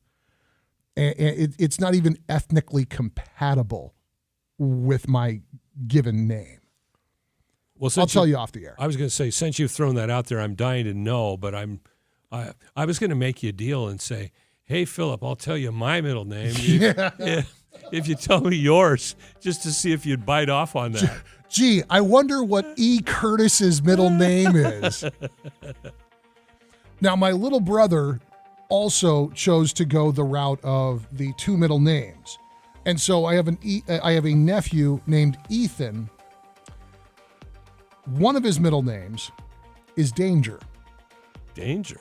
So that my nephew, in my brother's cracked sense of humor, would one day be able to say with absolute honesty, because Danger is my middle name. Wow. My sister-in-law was still recovering from having, pushed a human being out of her body when my brother stole the paperwork and did that. He didn't consult with her first. Dude, I got to meet your brother and shake his hand for that. I got to meet your brother. My nephew doesn't even think it's funny. The only person who thinks it's funny is Matthew. Danger. That's a cool middle name. It's better than Curtis. Hour 4 is on the way. An update of headlines coming from Jim Miller in the KMJ newsroom. Another look at your drive with Greg Lane. And a shot for you to see Billy Joel and Stevie Nicks out on tour. And in Kansas City, we'll have those details on the other side on KMJ. Missed part of the show? Get the Afternoon Drive podcast at KMJNow.com or by searching KMJ's Afternoon Drive in Apple Podcasts or Spotify. Getting an education is a serious business. Paying for one takes some serious money. At LPL Financial, we understand that putting a child through college takes thoughtful, professional, and personal planning. You can reach me, Tom Diaz, by phone at 559-878-4623. Give me a call, and we can talk through your financial goals and answer questions you may have. Thomas Diaz is a registered representative with, and securities and advisory services are offered through LPL Financial, a registered investment advisor. Member FINRA, SIPC. Bills crushing you? Want to pay less for your home's electricity and lock in that lower rate into the future? Your family deserves the best. And when it comes to powering your home, there's no better provider than Simply Solar. With Simply Solar, going solar has never been easier. From our expert consultants to our in-house installers and the best financing. No payments for 18 months. Take advantage of the solar tax credit before it's gone. Going with Simply Solar means more money in your pocket for the things that matter. plus clean and renewable power to light up your home and family. Call now for a free consultation. For our Central Valley listeners, mention this radio ad for $1,000 off your solar system. Net metering ends in California on April 13th. Call Simply Solar at 559-892-1043 now. That's 559-892-1043. Simply Solar, keeping solar simple. 559-892-1043. Clean and healthy water is essential for living your best life. LifeSource is the whole home water system that will change your life. LifeSource gives you filtered and delicious water from every tap, filtering out the bad stuff and keeping the good stuff for a healthier, happier you. No maintenance needed. New customers can get a free ApiPure antibacterial filter valued at $825 with qualifying purchase. Call 559-330-1850. LifeSourceWater.com. LifeSource. Taste and feel the difference. That cruiser is pure gold. Right you are, Daddy-O. Chuck Chansey Gold. It's the $600,000 Cruisin' Camaro giveaway. There are winners every day, February 27th through April 28th. Only at Chuck Chansey Gold Resort and Casino. The original KMJ, 580 AM, 105.9 FM, Fresno, a Cumulus media station. It's 5 o'clock in Fresno. Good afternoon. I'm Joe Miller in the KMJ News Center. A Visalia man sentenced to 50 years to life in prison, convicted of murdering his wife. 41-year-old Thomas Van Ness was sentenced yesterday in a Tulare County courtroom. He had separated from his wife, Christy, in January of last year. Months later, he sent her text messages asking to meet in person. She agreed and was shot and killed. Investigators say surveillance video and DNA evidence linked Van Ness to the crime. In the South Valley, some Tulare County evacuation orders have been downgraded to warnings. Fox 26 anchor Liz Gonzalez with more. The Tulare County Sheriff's Office has downgraded evacuations for homes, businesses, and structures in the areas of Three Rivers, Springville, Cutler, and Teviston. Deputies say Mineral King Road is closed and residents on Mineral King Road past mile marker 4.5 should shelter in place. Road 24 south of Avenue 408 is also closed. A Fresno man who murdered his sister and nephew in East Central Fresno sentenced to life in prison. Yesterday, Eric Hurd was sentenced to 75 years to life in a Fresno County courtroom. The murder took place in October of 2021 at a house on Weathermaker and Winery Avenues. Hurd admitted to investigators he shot 33-year-old Fanchon Moore and 17-year-old Antonio Rodriguez after an argument. Hurd had a previous misdemeanor warrant. Fresno County farmers and ranchers are urged to report on any weather-related damages they've suffered so far this year. KMJ Ag Director Don York reports. At this point, Fresno County Ag Commissioner Melissa Cragen is still trying to compile ag losses in the county. To help, the county has sent out surveys to producers to report on any damages. Cragen is also asking producers to report on damages they think have impacted them. If you are in that situation where you believe you're going to have damage, but you don't know what it is yet, please send in the survey and let us know that there is anticipated damage. By doing so, according to the Ag Commissioner, will help the county with filing a disaster declaration. Ag producers can go to the Fresno County Ag Commissioner website and download a form and email it back.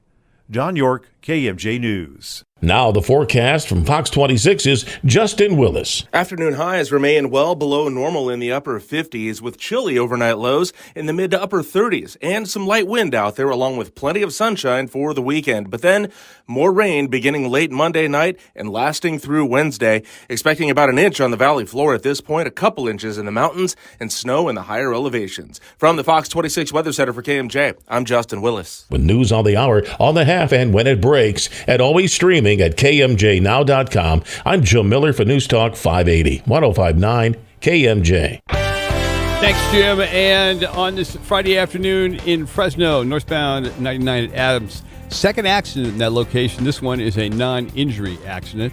In Hanford, 17th Avenue at East Hanford-Armona Road, there's defective traffic signals at that intersection treated as a four-way stop.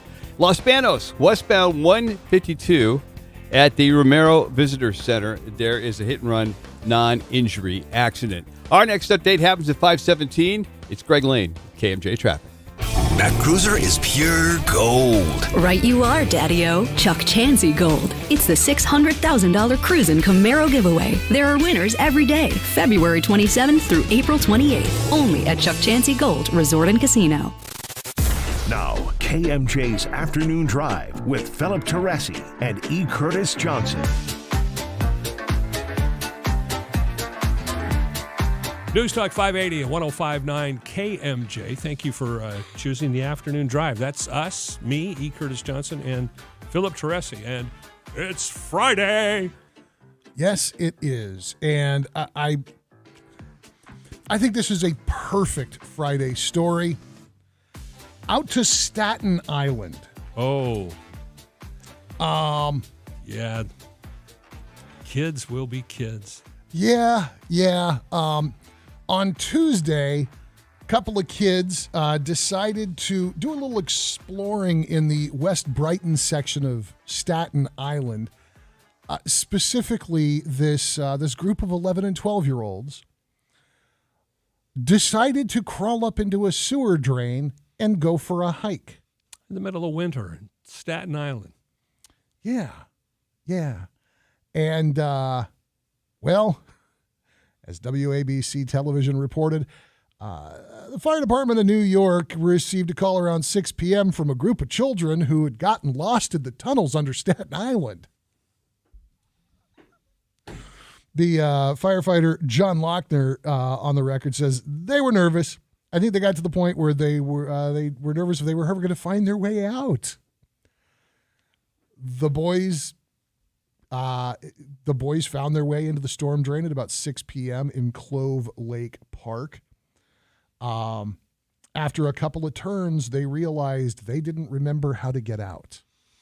I've never been in a storm drain, because this is a storm drain, not a sewer drain, but a dangerous place. I would imagine when you're in a concrete culvert, which is probably what it was, after a couple of turns, everything looks the same. Oh, yeah. And there's certainly no street signs down there. None. Even the guys who work down there will do the, tow rope just to have a line to follow back. Yeah. And so they called 911 because the boys, being 11 and 12-year-old boys in 2023, they had a cell phone and they got a signal. So they called 911.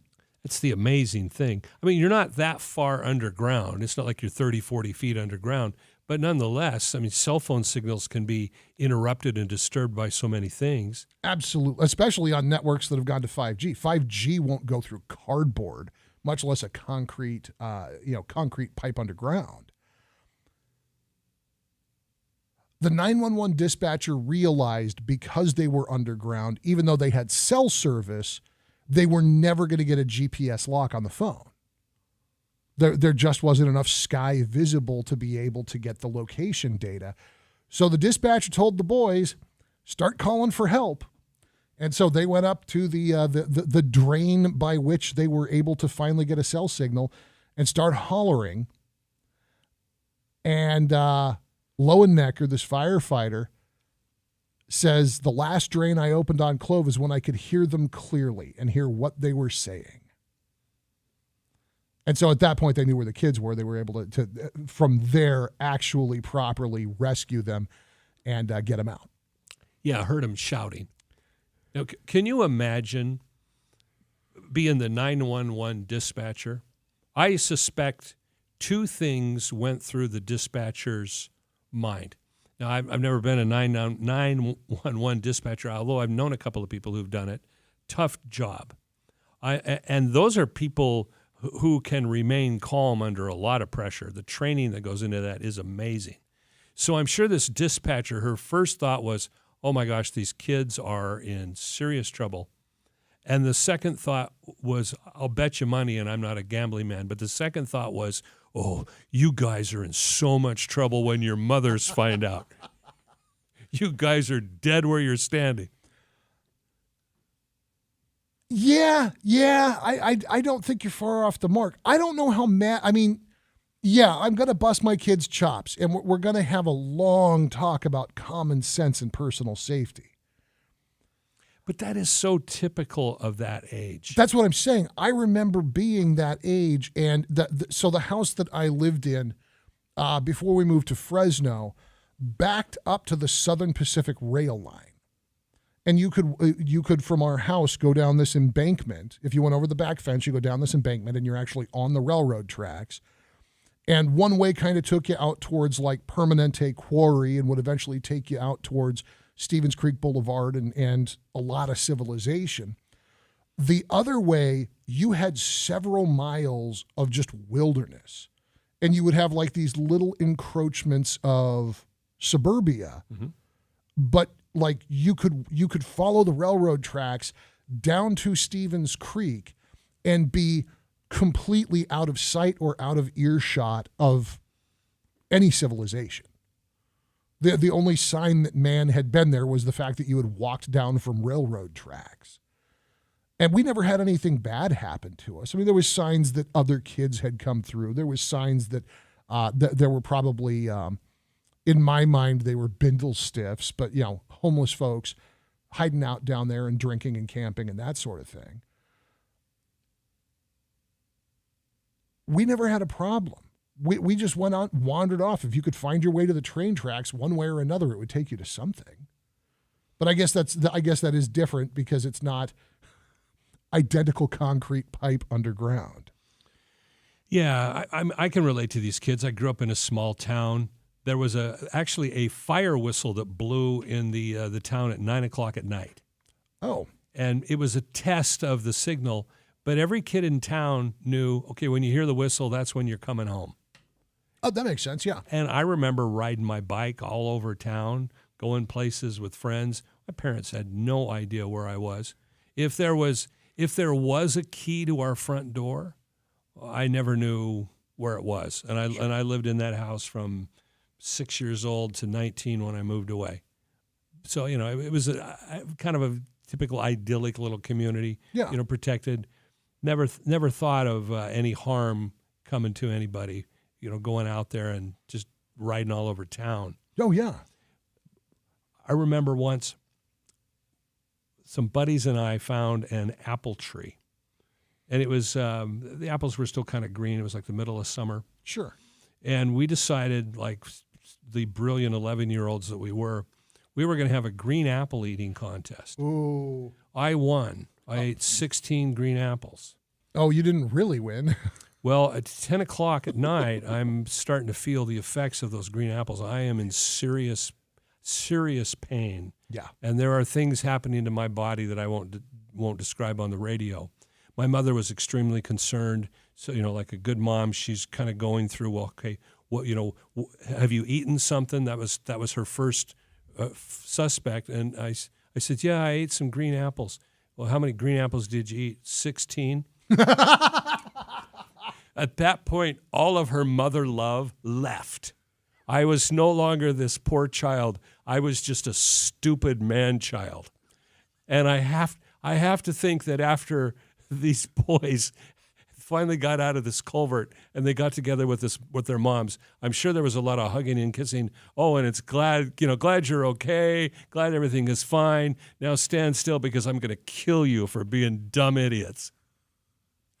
I think that you've got some kids that get to tell a story. They've had an adventure. I also think that there's a simple resource available for any parent who's concerned about their child maybe encountering this story and repeating this behavior, because you know how kids will copycat other kids' behavior. Yeah. You know, here's one of those things with social media.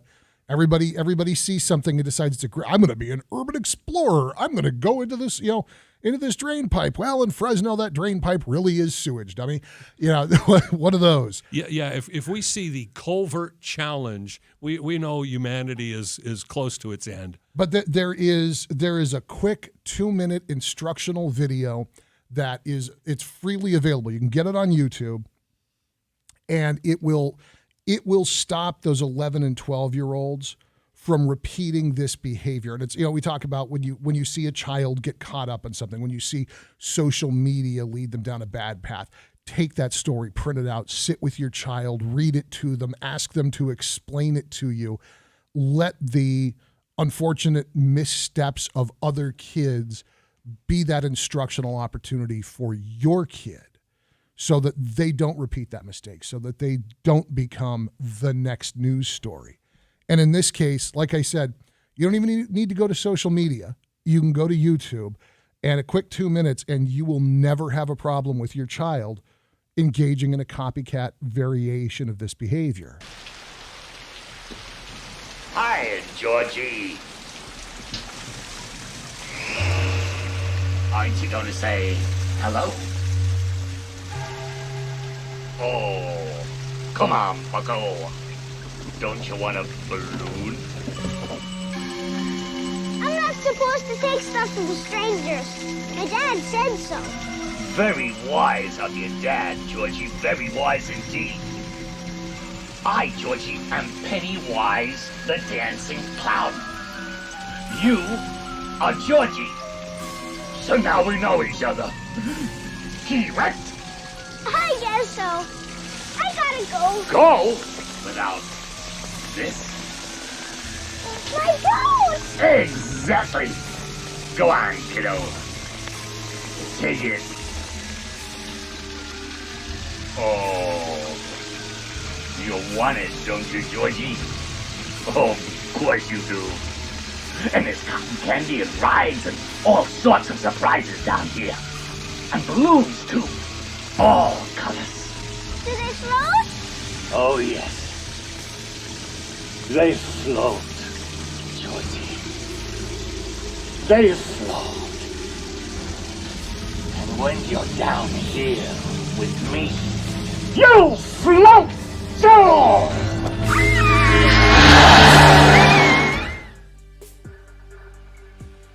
You know, America really changed when Bozo stopped being the nation's most famous clown and Pennywise became the world's most famous clown.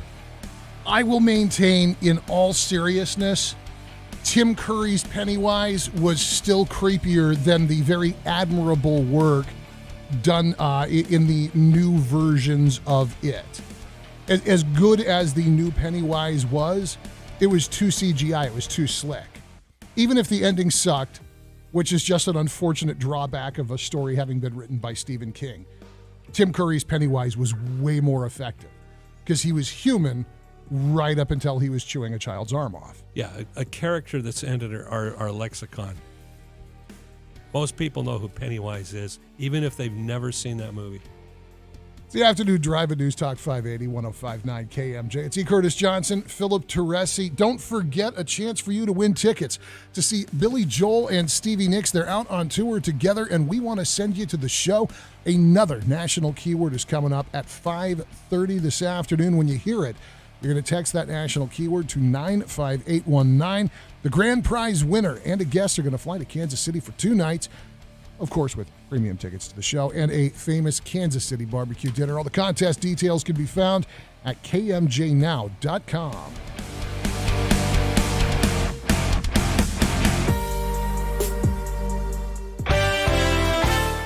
On this Friday afternoon, a lot of people looking forward to the weekend because we got some backed up traffic coming off the 180 onto northbound 41. Also in Fresno, southbound 41 to the westbound 180 connector. Got a disabled vehicle that is causing a backup and a hazard as well. In Tulare, southbound 99 at West Cartmill, a vehicle versus a tree.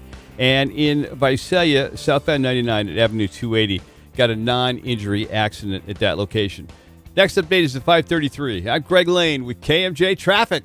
That cruiser is pure gold. Right you are, Daddy-O. Chuck Chansey Gold. It's the $600,000 Cruisin' Camaro giveaway. There are winners every day, February 27th through April 28th, only at Chuck Chansey Gold Resort and Casino. Chris, there's a lot of excitement about Solar Negotiators' new Power Shift program. What is it and why is it so unique? Well, Helen, we've partnered with the best smart battery manufacturers in the world to provide backup power and grid independence to future solar customers. Our Power Shift program takes the control over the power bill away from the utility company and returns it to our customer. And Solar Negotiators uses the power of our exclusive No True Up software to ensure our customers get the right combination of solar and battery storage options. Isn't the key to achieving energy savings under NEM 3.0 getting the perfect balance? Sounds like it's more important than ever to choose someone you trust. Yes, and our Power Shift program is unlike anything offered by other solar companies. It gives customers the freedom to decide how much of their home they want to protect, whether they want to prioritize savings, and how independently they want to live from the grid.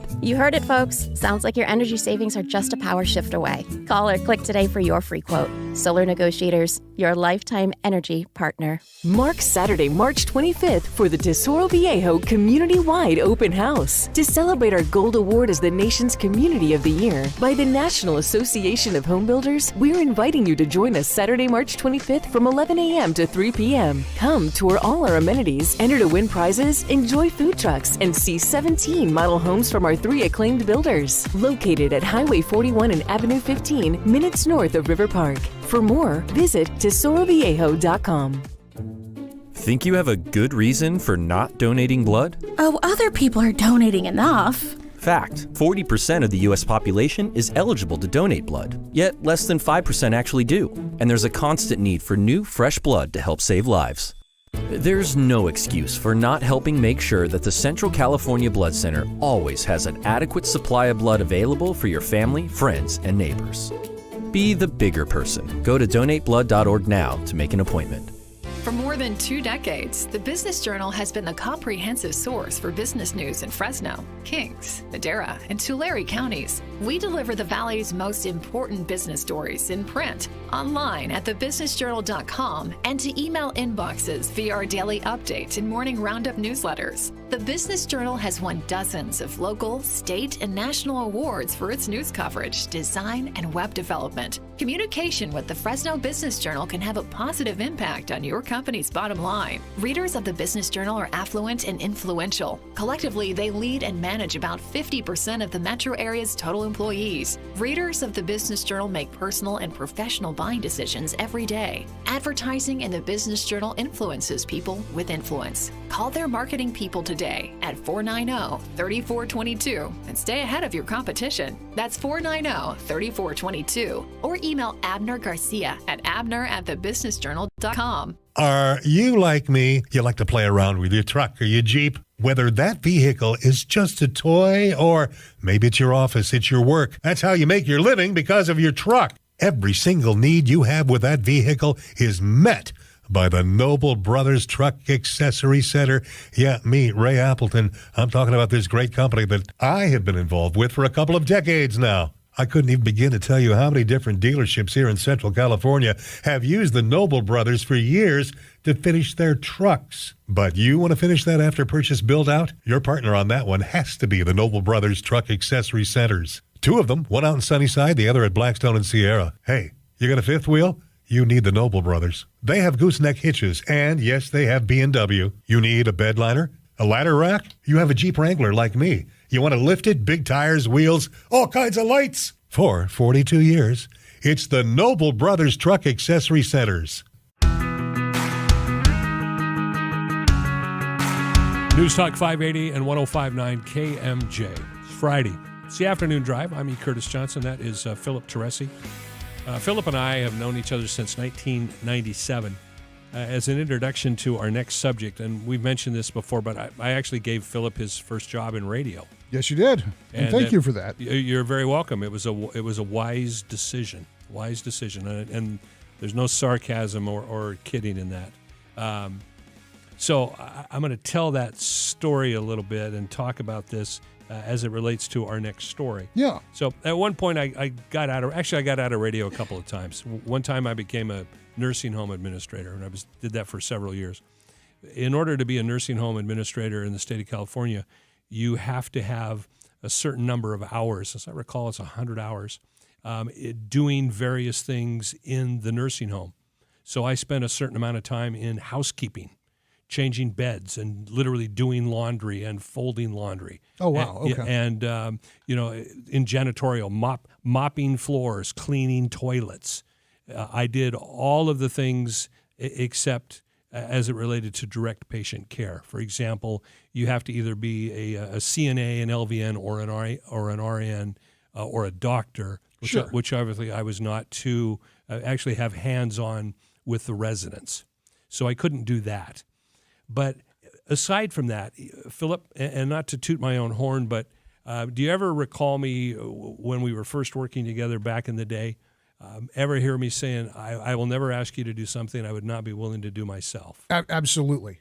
So that is just me. I've been a leader most of my life and have enjoyed doing it. I'm also enjoying just focusing now on a talk show, not having to worry about all that other stuff.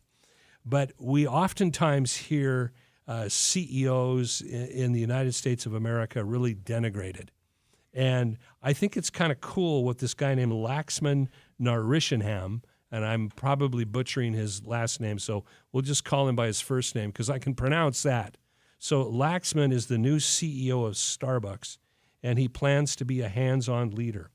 In fact, he actually spent 40 hours of training to be a barista because that is what Starbucks required. Yeah. If you're going to be a barista, you got to have 40 hours of training. So he went through that. He actually earned a barista certification, and he frequently will pop into Starbucks and will jump behind the counter and do all the stuff that needs to be done. He'll make coffees and the drinks because he wants to be leading from the ground level. He says, to keep us close to the culture and our customers, as well as to our challenges and opportunities, I intend to continue working in stores for half day each month, which I think is awesome. I think it's a great idea.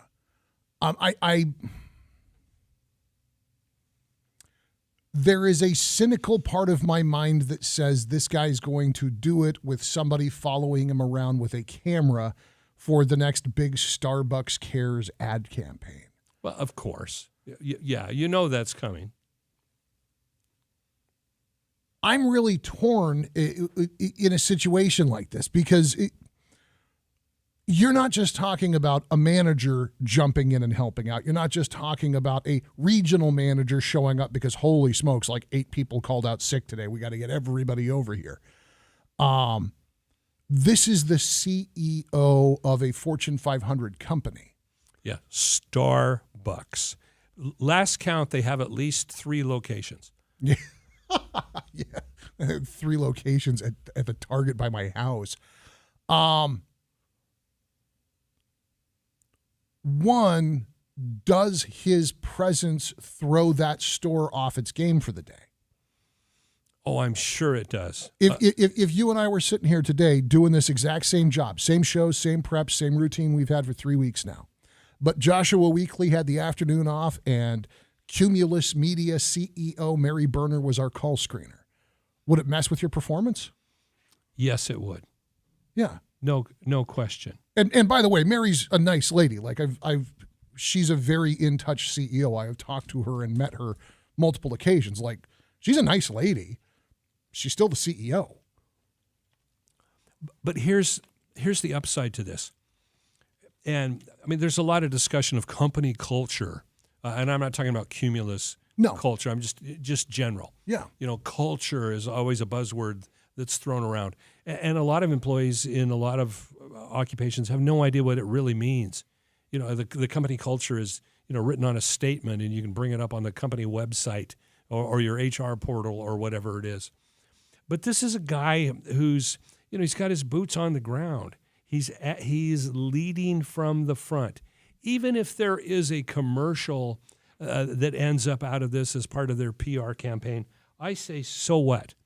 Because if he's doing this as often as he says he is, there's going to, and he's doing it well, and he's not coming in being a power play. I mean, if he's really getting his hands dirty and working with the people in his stores, that is eventually going to spread.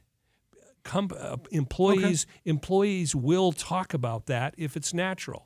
And not to toot my own horn, but if I had been a jerk to you back in 1997 when we first started working together, what's the first thing that you would have done when I applied for this job? You would have gone to Blake and said, I worked with that idiot years ago. Please don't torture me by putting him with me again. Please don't hire him.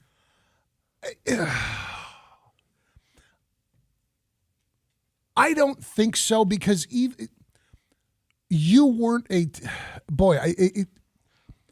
I've worked for jerks. Even if you had taken an attitude of, look, man, I'm the program director, it's not a good use of my time to fold T-shirts. That's why we hired you, because it's costing the company 10% of what it costs for me to go do it. My reaction would have been, well, yeah, he's the guy running the show, and I'm this kid who just wandered in off the street, so I'll go fold T-shirts. I wouldn't have necessarily perceived that distinction as problematic, just like I don't consider it problematic that Mary Berner doesn't come and screen phones for us once a month.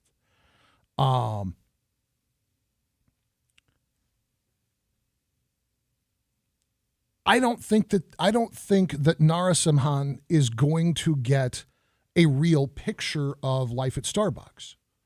As long as he goes in being above board and, hey guys, it's time for my half a shift. I'm going to come work the drive-through window at the store number 1234. Store number 1234's local management, their regional management team, is going to go over it with a fine-tooth comb. Anybody who's not hacking it, anybody who's having a bad day, anybody who's had a little inter-office relationship and so they're being a little snippy with each other, all that's getting cleared out. No doubt. On the other hand, if he wants to go down as the hero of heroes, I had a boss who did something like this once, although obviously we weren't talking about the CEO of a massive multinational corporation. He was just the owner of a tile shop. Okay, let's hear it. But to utter aloud the words to a customer, is a powerful thing. And because it said, don't tolerate abuse from people who are simply being abusive because they can. And if the CEO of Starbucks sees one of those mental illness exacerbated by social media 75 bullet point modification orders come in and simply waits for the customer and hands them the foot-long ticket that's been generated off of this ridiculous order that bears no resemblance to anything that would be made in the store under normal circumstances, and says, Starbucks doesn't make these anymore. Thanks for stopping by. Menu's right there. If you want almond milk instead of regular milk, we can do that. This is stupid. We're not doing it. Get out. He'd be a hero for all of time. One Karen. I want to talk to your manager. Hi, what's his first name? Hi, I'm Laxman. How can I help you? I'm not. Well, as CEO of the Starbucks Corporation, I kindly invite you to take a flying leap, lady. We don't need your business. I go back to drinking Starbucks if he did that. Well, maybe he might. Just once a year, Buddha Karen. Be a hero to your people. They'll love him. They'll venerate him. And he can do it. Yeah. Nobody's going to fire him. Put that on YouTube. All right. Guys, we have been talking about it all week. Billy Joel and Stevie Nicks are on tour. We want to send you to the show, and that starts with a national keyword. And by the way, there will be another opportunity for you Monday morning at 7:30 a.m., noon 30, and again at 5:30 p.m. We are not done giving out tickets to see Billy Joel and Stevie Nicks. And right now, we got a new national keyword for you to text to 95819. Now, it's your shot to qualify for an amazing flyaway trip to Kansas City to see rock icons Billy Joel and Stevie Nicks. Text the national keyword Uptown, UPTOWN, Uptown, to 95819. Don't text and drive. Contest rules at KMJNow.com. All right, guys, text it to 95819. The national keyword this afternoon, Uptown, UPTOWN, Uptown. Text it to 95819. You might get to see Stevie Nicks and Billy Joel on tour in Kansas City. Good luck. KMJ News now.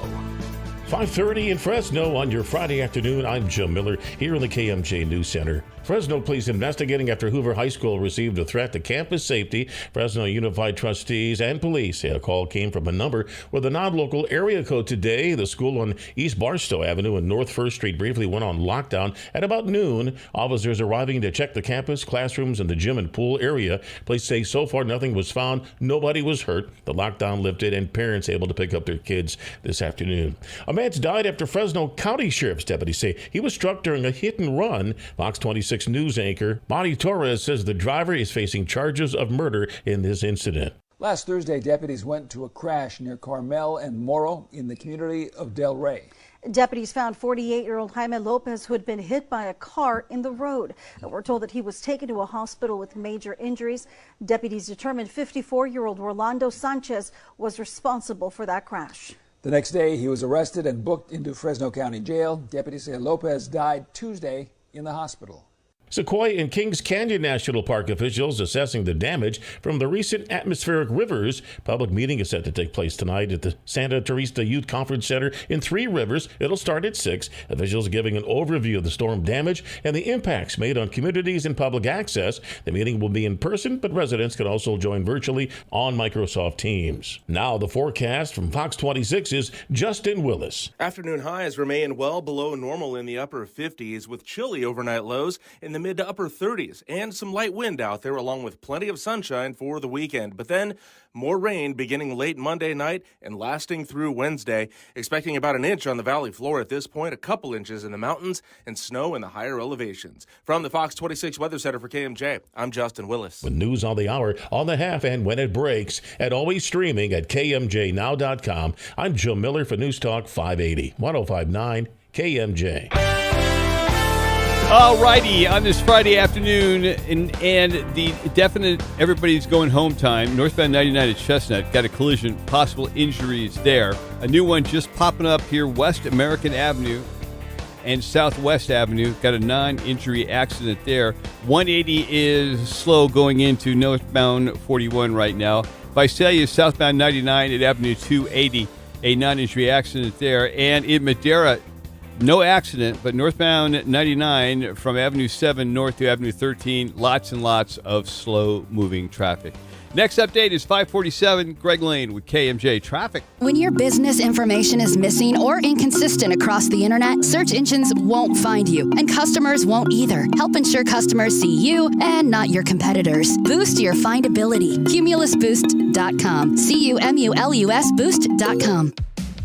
Donate your old vehicle to carsforkids.org. The original carsforkids.org is the best vehicle donation charity, changing the lives of kids for more than 30 years, giving them a second chance at a brighter future because of your vehicle donations. Carsforkids.org offers free towing and takes vehicles in any condition. Plus, you'll receive a $50 gift card. Carsforkids.org. Donate your vehicle today.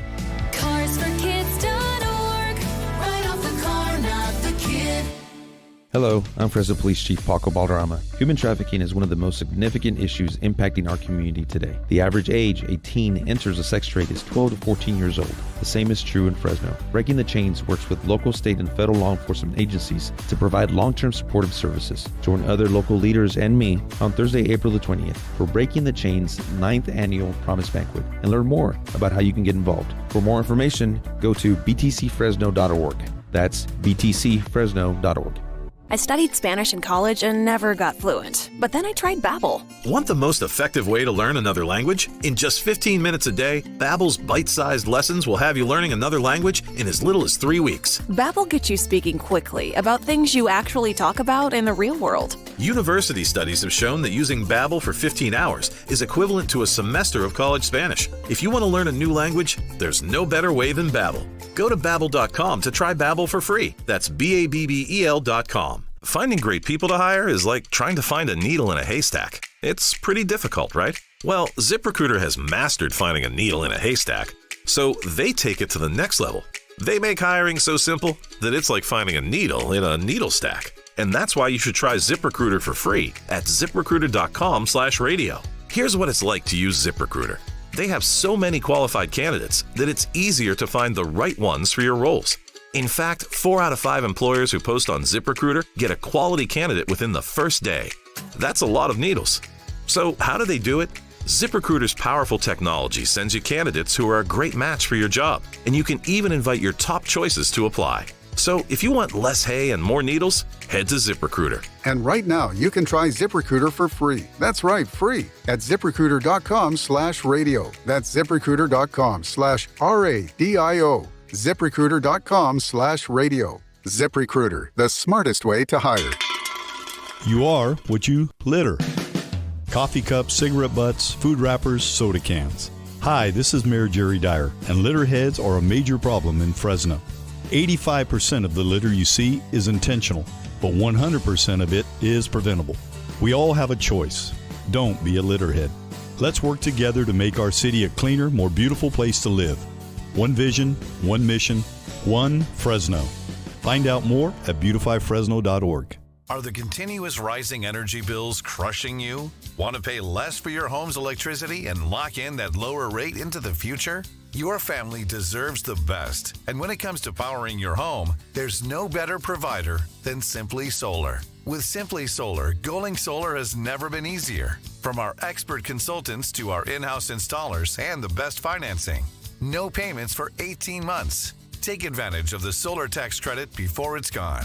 Going with Simply Solar means more money in your pocket for the things that matter, plus clean and renewable power to light up your home and family. Call now for a free consultation. For our Central Valley listeners, mention this radio ad for $1,000 off your solar system. Net metering ends in California on April 13th. Call Simply Solar at 559-892-1043 now. That's 559-892-1043. Simply Solar, keeping solar simple. 559-892-1043. That cruiser is pure gold. Right you are, Daddy-O. Chuck Chansey Gold. It's the $600,000 Cruisin' Camaro giveaway. There are winners every day, February 27th through April 28th, only at Chuck Chansey Gold Resort and Casino. This is KMJ's Afternoon Drive with Philip Teresi and E. Curtis Johnson. Yes, it is. I'm E. Curtis Johnson. That is Philip Teresi. We are both fortunate men. We have jobs that we absolutely love. And one of the shifts, changes, call it what you want, as a result of the pandemic is the number of people who want to work from home. In some applications, that works pretty well. For example, we just talked about the new CEO of Starbucks, who became a barista. He went through the training program, and he's now going around working in various Starbucks locations throughout the company a couple of times a month. That's an interesting thing. You can't expect to work from home when you have a job like a barista at Starbucks. I would argue that what's happening in Amazon is another one of those situations where you may not be able to work from home, despite the fact that 30,000 Amazon employees sent a petition to the head of HR, a woman named Beth Galletti, and said, we want to work from home more often. Yeah. Which she replied, ain't going to happen. I mean, okay, she didn't say that exactly. But the response was, well, actually, we have thousands of layoffs coming. Ooh. And okay, I've never worked at Amazon. Sure, I imagine there are some things that you could do from home, but how can you work on a fulfillment line from home? You got to be in a warehouse, or you got to be a driver. And I'm wondering if we're going to see more of this for just using the Amazon example. Are there workers out there who are going to do more petitions? Well, we want to see more work from home because it worked so well for us during the pandemic. I think that you will see something very akin to the Great Resignation. You guys remember, as we were coming back from the pandemic, there were scores of people that were bailing on jobs. I mean, remember, there was a minute there where there was a real panic that like fast food places might have to start paying a living wage because they couldn't get people to show up for peanuts and a smile. Yep. Can you imagine the state of our economy if we paid burger flippers enough money to pay rent? My God, what's next? It prompted a bunch of people to bail on jobs that weren't meeting their needs, that weren't giving them the stuff that they want. I actually think that it's great when you have big blocks of people who do that. It's a good reminder to the masters of the universe that, in fact, without a little noblesse oblige here and again, the plebs are going to get irritated and bail on you. And if you're planning on laying off 9,000 people and that's your threat to 30,000 people for why you can't accommodate them on something that may or may not actually make them more efficient and effective employees, there's a chance they're going to split the difference with you and you're going to be scrambling to hire 11,000 people. But the point of the article is there's not a threat to lay people off because they want to work from home. that was already announced. Yes. So production is down. That means layoffs.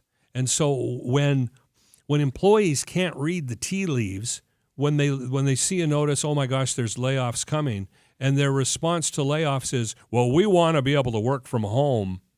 That's not reality on the part of workers. If you're a truck driver, if you are a fulfillment center employee, you're right, it's not reasonable. You can't deliver packages from the couch. It doesn't work that way. If you are an accountant whose job is completely dependent on software that's online, and by virtue of the company just whacking 9,000 people, your workload ticked up by 30%, if you're more comfortable working in your jammy jams and your bunny slippers, why in the world wouldn't Amazon allow that? You want more from me. You're not going to pay me more because, golly, we're broke. So you want me to do more work, and you don't want me to do it from the place where I'm perfectly comfortable doing it. Well, for a skilled profession with leverage, you can. Well, that's what the word leverage means. You might be able to leverage your employer. Yeah. But this is talking about a situation where people who are doing jobs that cannot be done from home, and a trend that these people want to work from home even though their job cannot be done from home, that's just denial. These are workers not dealing with reality, and they're just trying to jump on a trend. I know that there's going to be people who fit that description that you're giving, guys who drive a truck that have this fantasy in their head, or fulfillment center workers who think they can phone it in. The kind of employees who engage with each other on Slack aren't truck drivers and they aren't warehouse workers. They're people whose primary mode of engagement with the job is a keyboard and a monitor. There is nobody at UPS driving a truck right now getting their orders from a Slack channel. Good point. My guess is that it's probably 50-50. Probably half of the people saying, hey, I want to work from home, could actually totally work from home. But if you let those people work from home, that other half that have wrongheadedly decided they should get that same perk, despite the fact that it would create demonstrable, measurable issues, are gonna double down and demand it. Galetti's in a no-win situation. These 30,000 people, if they're not happy with the way Amazon's treating them, should quit and find another job. Let Amazon figure it out. Go hire people who will negotiate their terms up front. Because I think that's the other piece of this. If I go out and I look for a job, I have the power to say, I'm only coming to work for you if X, Y, and Z are met. And the prospective employer can then come back and negotiate.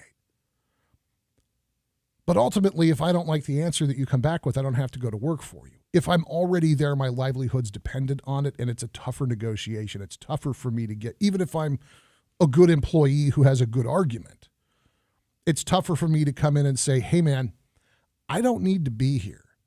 Now, I know that Billy down the hall needs to be here, and he thinks that because I'm not here, he gets to not be here too, but I don't need to be here. It's a lot easier to have that negotiation when you're not having it with somebody who already signs your paycheck. Well, true. To some degree, we're saying the same thing. I think so. We're saying when you have leverage as an employee, that's a sweet deal.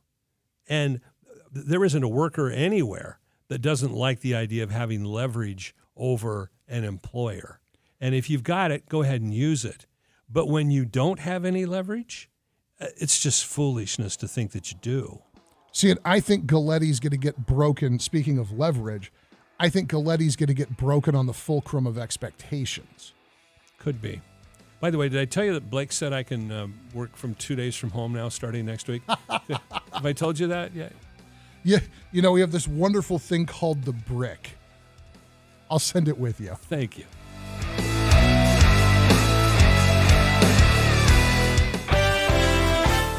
Final check of traffic. We have some problems in Fresno. Nothing major, just a couple of non-injury accidents. West American Avenue and Southwest Avenue. And northbound 99 at Chestnut, both those are non-injury accidents. And in Visalia, southbound 99 at Avenue 280, we also have a crash there as well. And Madera, northbound 99, starting at Avenue 7 north through Avenue 13. Traffic is just slow and go. I'm Greg Lane with KMJ Traffic. Start your morning with news and the truth. Fresno's Morning News, 6 to 9 a.m. on KMJ and streaming at KMJNow.com. That cruiser is pure gold. Right you are, Daddy-O. Chuck Chansey Gold. It's the $600,000 Cruisin' Camaro giveaway. There are winners every day, February 27th through April 28th. Only at Chuck Chansey Gold Resort and Casino. Need gear for your hard-working lifestyle? WorkWorld's got you covered. Our warehouse clearance sale has thousands of work boots, pants, shirts, jackets, and more at 40 to 60% off. That's up to 60% off discontinued and closeout work boots and apparel. We carry the toughest brands like Carhartt, Wolverine, Keen, Timberland Pro, Dickies, and more. Hurry, this sale is going on now until March 27th at our Fresno, Santa Rosa, and Pittsburgh locations. Shop WorkWorld's warehouse clearance sale for the gear as tough as the work you do. WorkWorld, head-to-toe workwear. WorkWorld.com. Can you make the payment? Of course you can. $325, $350, $375 a month. Get to own a car, where only one question matters. Can you make the payment? Choose from hundreds of cars, trucks, and SUVs, and with Own a Car's no score, no more. Valley car buyers are getting approved, and most approvals are given within 30 minutes. Can you make the payment? What are you waiting for? Just bring your pay stub and ID. Own a Car Fresno, home of the 500 down sales events, Blackstone and Bullard, or at ownacar.com. Ownacar.com. I am a very happy camper because I get to tell you about the Noble Brothers Truck Accessory Center. Yeah, exactly the same place I was talking to you about 15, 20 years ago. Do you know this local company is 42 years old? 42 years dabbling with trucks. I think they know what they're doing. And right now, I need to address you people that have companies and you people who are farmers with fleet vehicles. This is an area where the Noble Brothers have really carved out their expertise. Whether it's cabinets, truck racks, ladder racks, toolboxes, van interiors, van shelving, and a lot of it. Remember, I use the F word, fleet. If you have fleet needs, you need the Noble Brothers Truck Accessory Center. Two of them, one out in Sunnyside, the other one on Blackstone near Sierra. I got to know them when they turned a Jeep Wrangler of mine into a masterpiece, and I just got another Jeep. And they're doing it all over again. I can't wait for the finished product. Click nobletruck.com. Noble, N-O-B-I-L-E. If it's a pickup, a van, a Jeep, oh, even a fifth wheel, you totally need the Noble Brothers Truck Accessory Center since 1980. Are you a Medicare beneficiary or about to become one and you don't know where to turn for help? Call HICAP, the Health Insurance Counseling and Advocacy Program, a program at Valley Caregiver Resource Center, providing registered counselors that can help with all things Medicare. At HICAP, we often hear, "Had I known about you sooner," and "Nobody told me about penalties," or "I stopped taking my medication because I couldn't afford it." HICAP is a local nonprofit organization. Our services are free and we don't sell anything. Call for a one-on-one counseling appointment, whether in person, over the phone, or virtual. Our counselors will listen to your Medicare needs and clearly present your options. Learn to be confident in your Medicare coverage. Our HICAP team is happy to present to community and retiree groups. Presentations are free and scheduled year-round. Call 559-224-9117. That number again, 224-9117. Hi, I voice commercials for a living. Believe it or not, it's dangerous work. My head's always on a swivel, on guard against the perils of professional voiceovering, sore throats, paper cuts, microphone fires, flaming rocks from above, locusts. It never stops. That's why I go to the Valley's #1 go-to embroidery shop, California Embroidery. Safety is a concern at many work sites. You can improve your company's safety record with high-visibility safety vests, shirts, and jackets, all with your company logo. California Embroidery can put your company's logo on performance workwear, surveyor's vests, hard hats, even vests with LED lights, all with ANSI Class 2 and 3 ratings. Safety first, and with your company logo all done right there at the southwest corner of Herndon and Blackstone with a quick turnaround time. Keep your employees safe and productive, and your company's logo front and center. Tickle your keyboard over to www.californiaembroidery.net or call California Embroidery at 559-447-5304. Everything that happens in Fresno's got to run the gauntlet at KMJ. It is such a blessing for you all to have what you have. It's been 100 years of communicating with your community. There's nothing like that for 1,000 miles. And so ends our broadcast day. News Talk 580 and 105.9 KMJ. The afternoon drive coming to a close. My name's E. Curtis Johnson. This man is Philip Teresi. Good afternoon, everybody. Happy Friday. So there is an address. It would not be an echo from your childhood, depending upon how much television you allowed your boys to watch. Too much. This may be something that would have tickled the fringes of memory for them. 124 Conch Street. Oh, yes. SpongeBob. Exactly right. For those of you that are going, what? SpongeBob SquarePants address, as was identified in several episodes of the show, is 124 Conch Street, Bikini Bottom. I've never seen the show, and even I know that. Yeah, both of my kids had their SpongeBob phases, which is fine for the most part. I thought SpongeBob was obnoxious and silly, but harmless. It bothered me less than some of the other options. This address, social media claims, should you put it into Google Maps, does not lead you to the Bikini Atoll, which would be the logical fixed point for the SpongeBob residence. Yes, the Bikini Atoll under the sea. It doesn't take you to some random spot in one of the many Springfields we have around the country, which, again, as the Simpsons eventually tie back into all facets of reality, seems like another logical thing. According to posts on social media, 124 Conch Street, Bikini Bottom will actually take you to a theme park called the Ledges of Little St. James. In other words, it takes you to Jeffrey Epstein's house. Oh! Turns out it's bogus. Unfortunately, because the way Google Maps works, any user can go in, drop a pin, and apply a name to a place. So now if you go on Google Maps and put in 124 Conch Street, Bikini Bottom, it will in fact point you to St. James Place. But that's because somebody decided to put that there, not because that is an actual functional address on Pedophile Island. A worldwide cyber practical joke. I love practical jokes, but why did it have to be involving that creep? Just so dark, man. All right. Too dark. Guys, we got to get out of here. The great one is on the way. Before that, we'll hear from our friends at the Valley's Legends and Legacies, as well as get a check-in with the Fox Newsroom. E. Curtis Johnson and I will rejoin you Monday afternoon at 2 o'clock here on KMJ, along with another chance for you to win tickets to see Billy Joel and Stevie Nicks in Kansas City. Get the details at kmjnow.com. Be safe. Have a great weekend, you guys. Mark Levin is next. Don't move.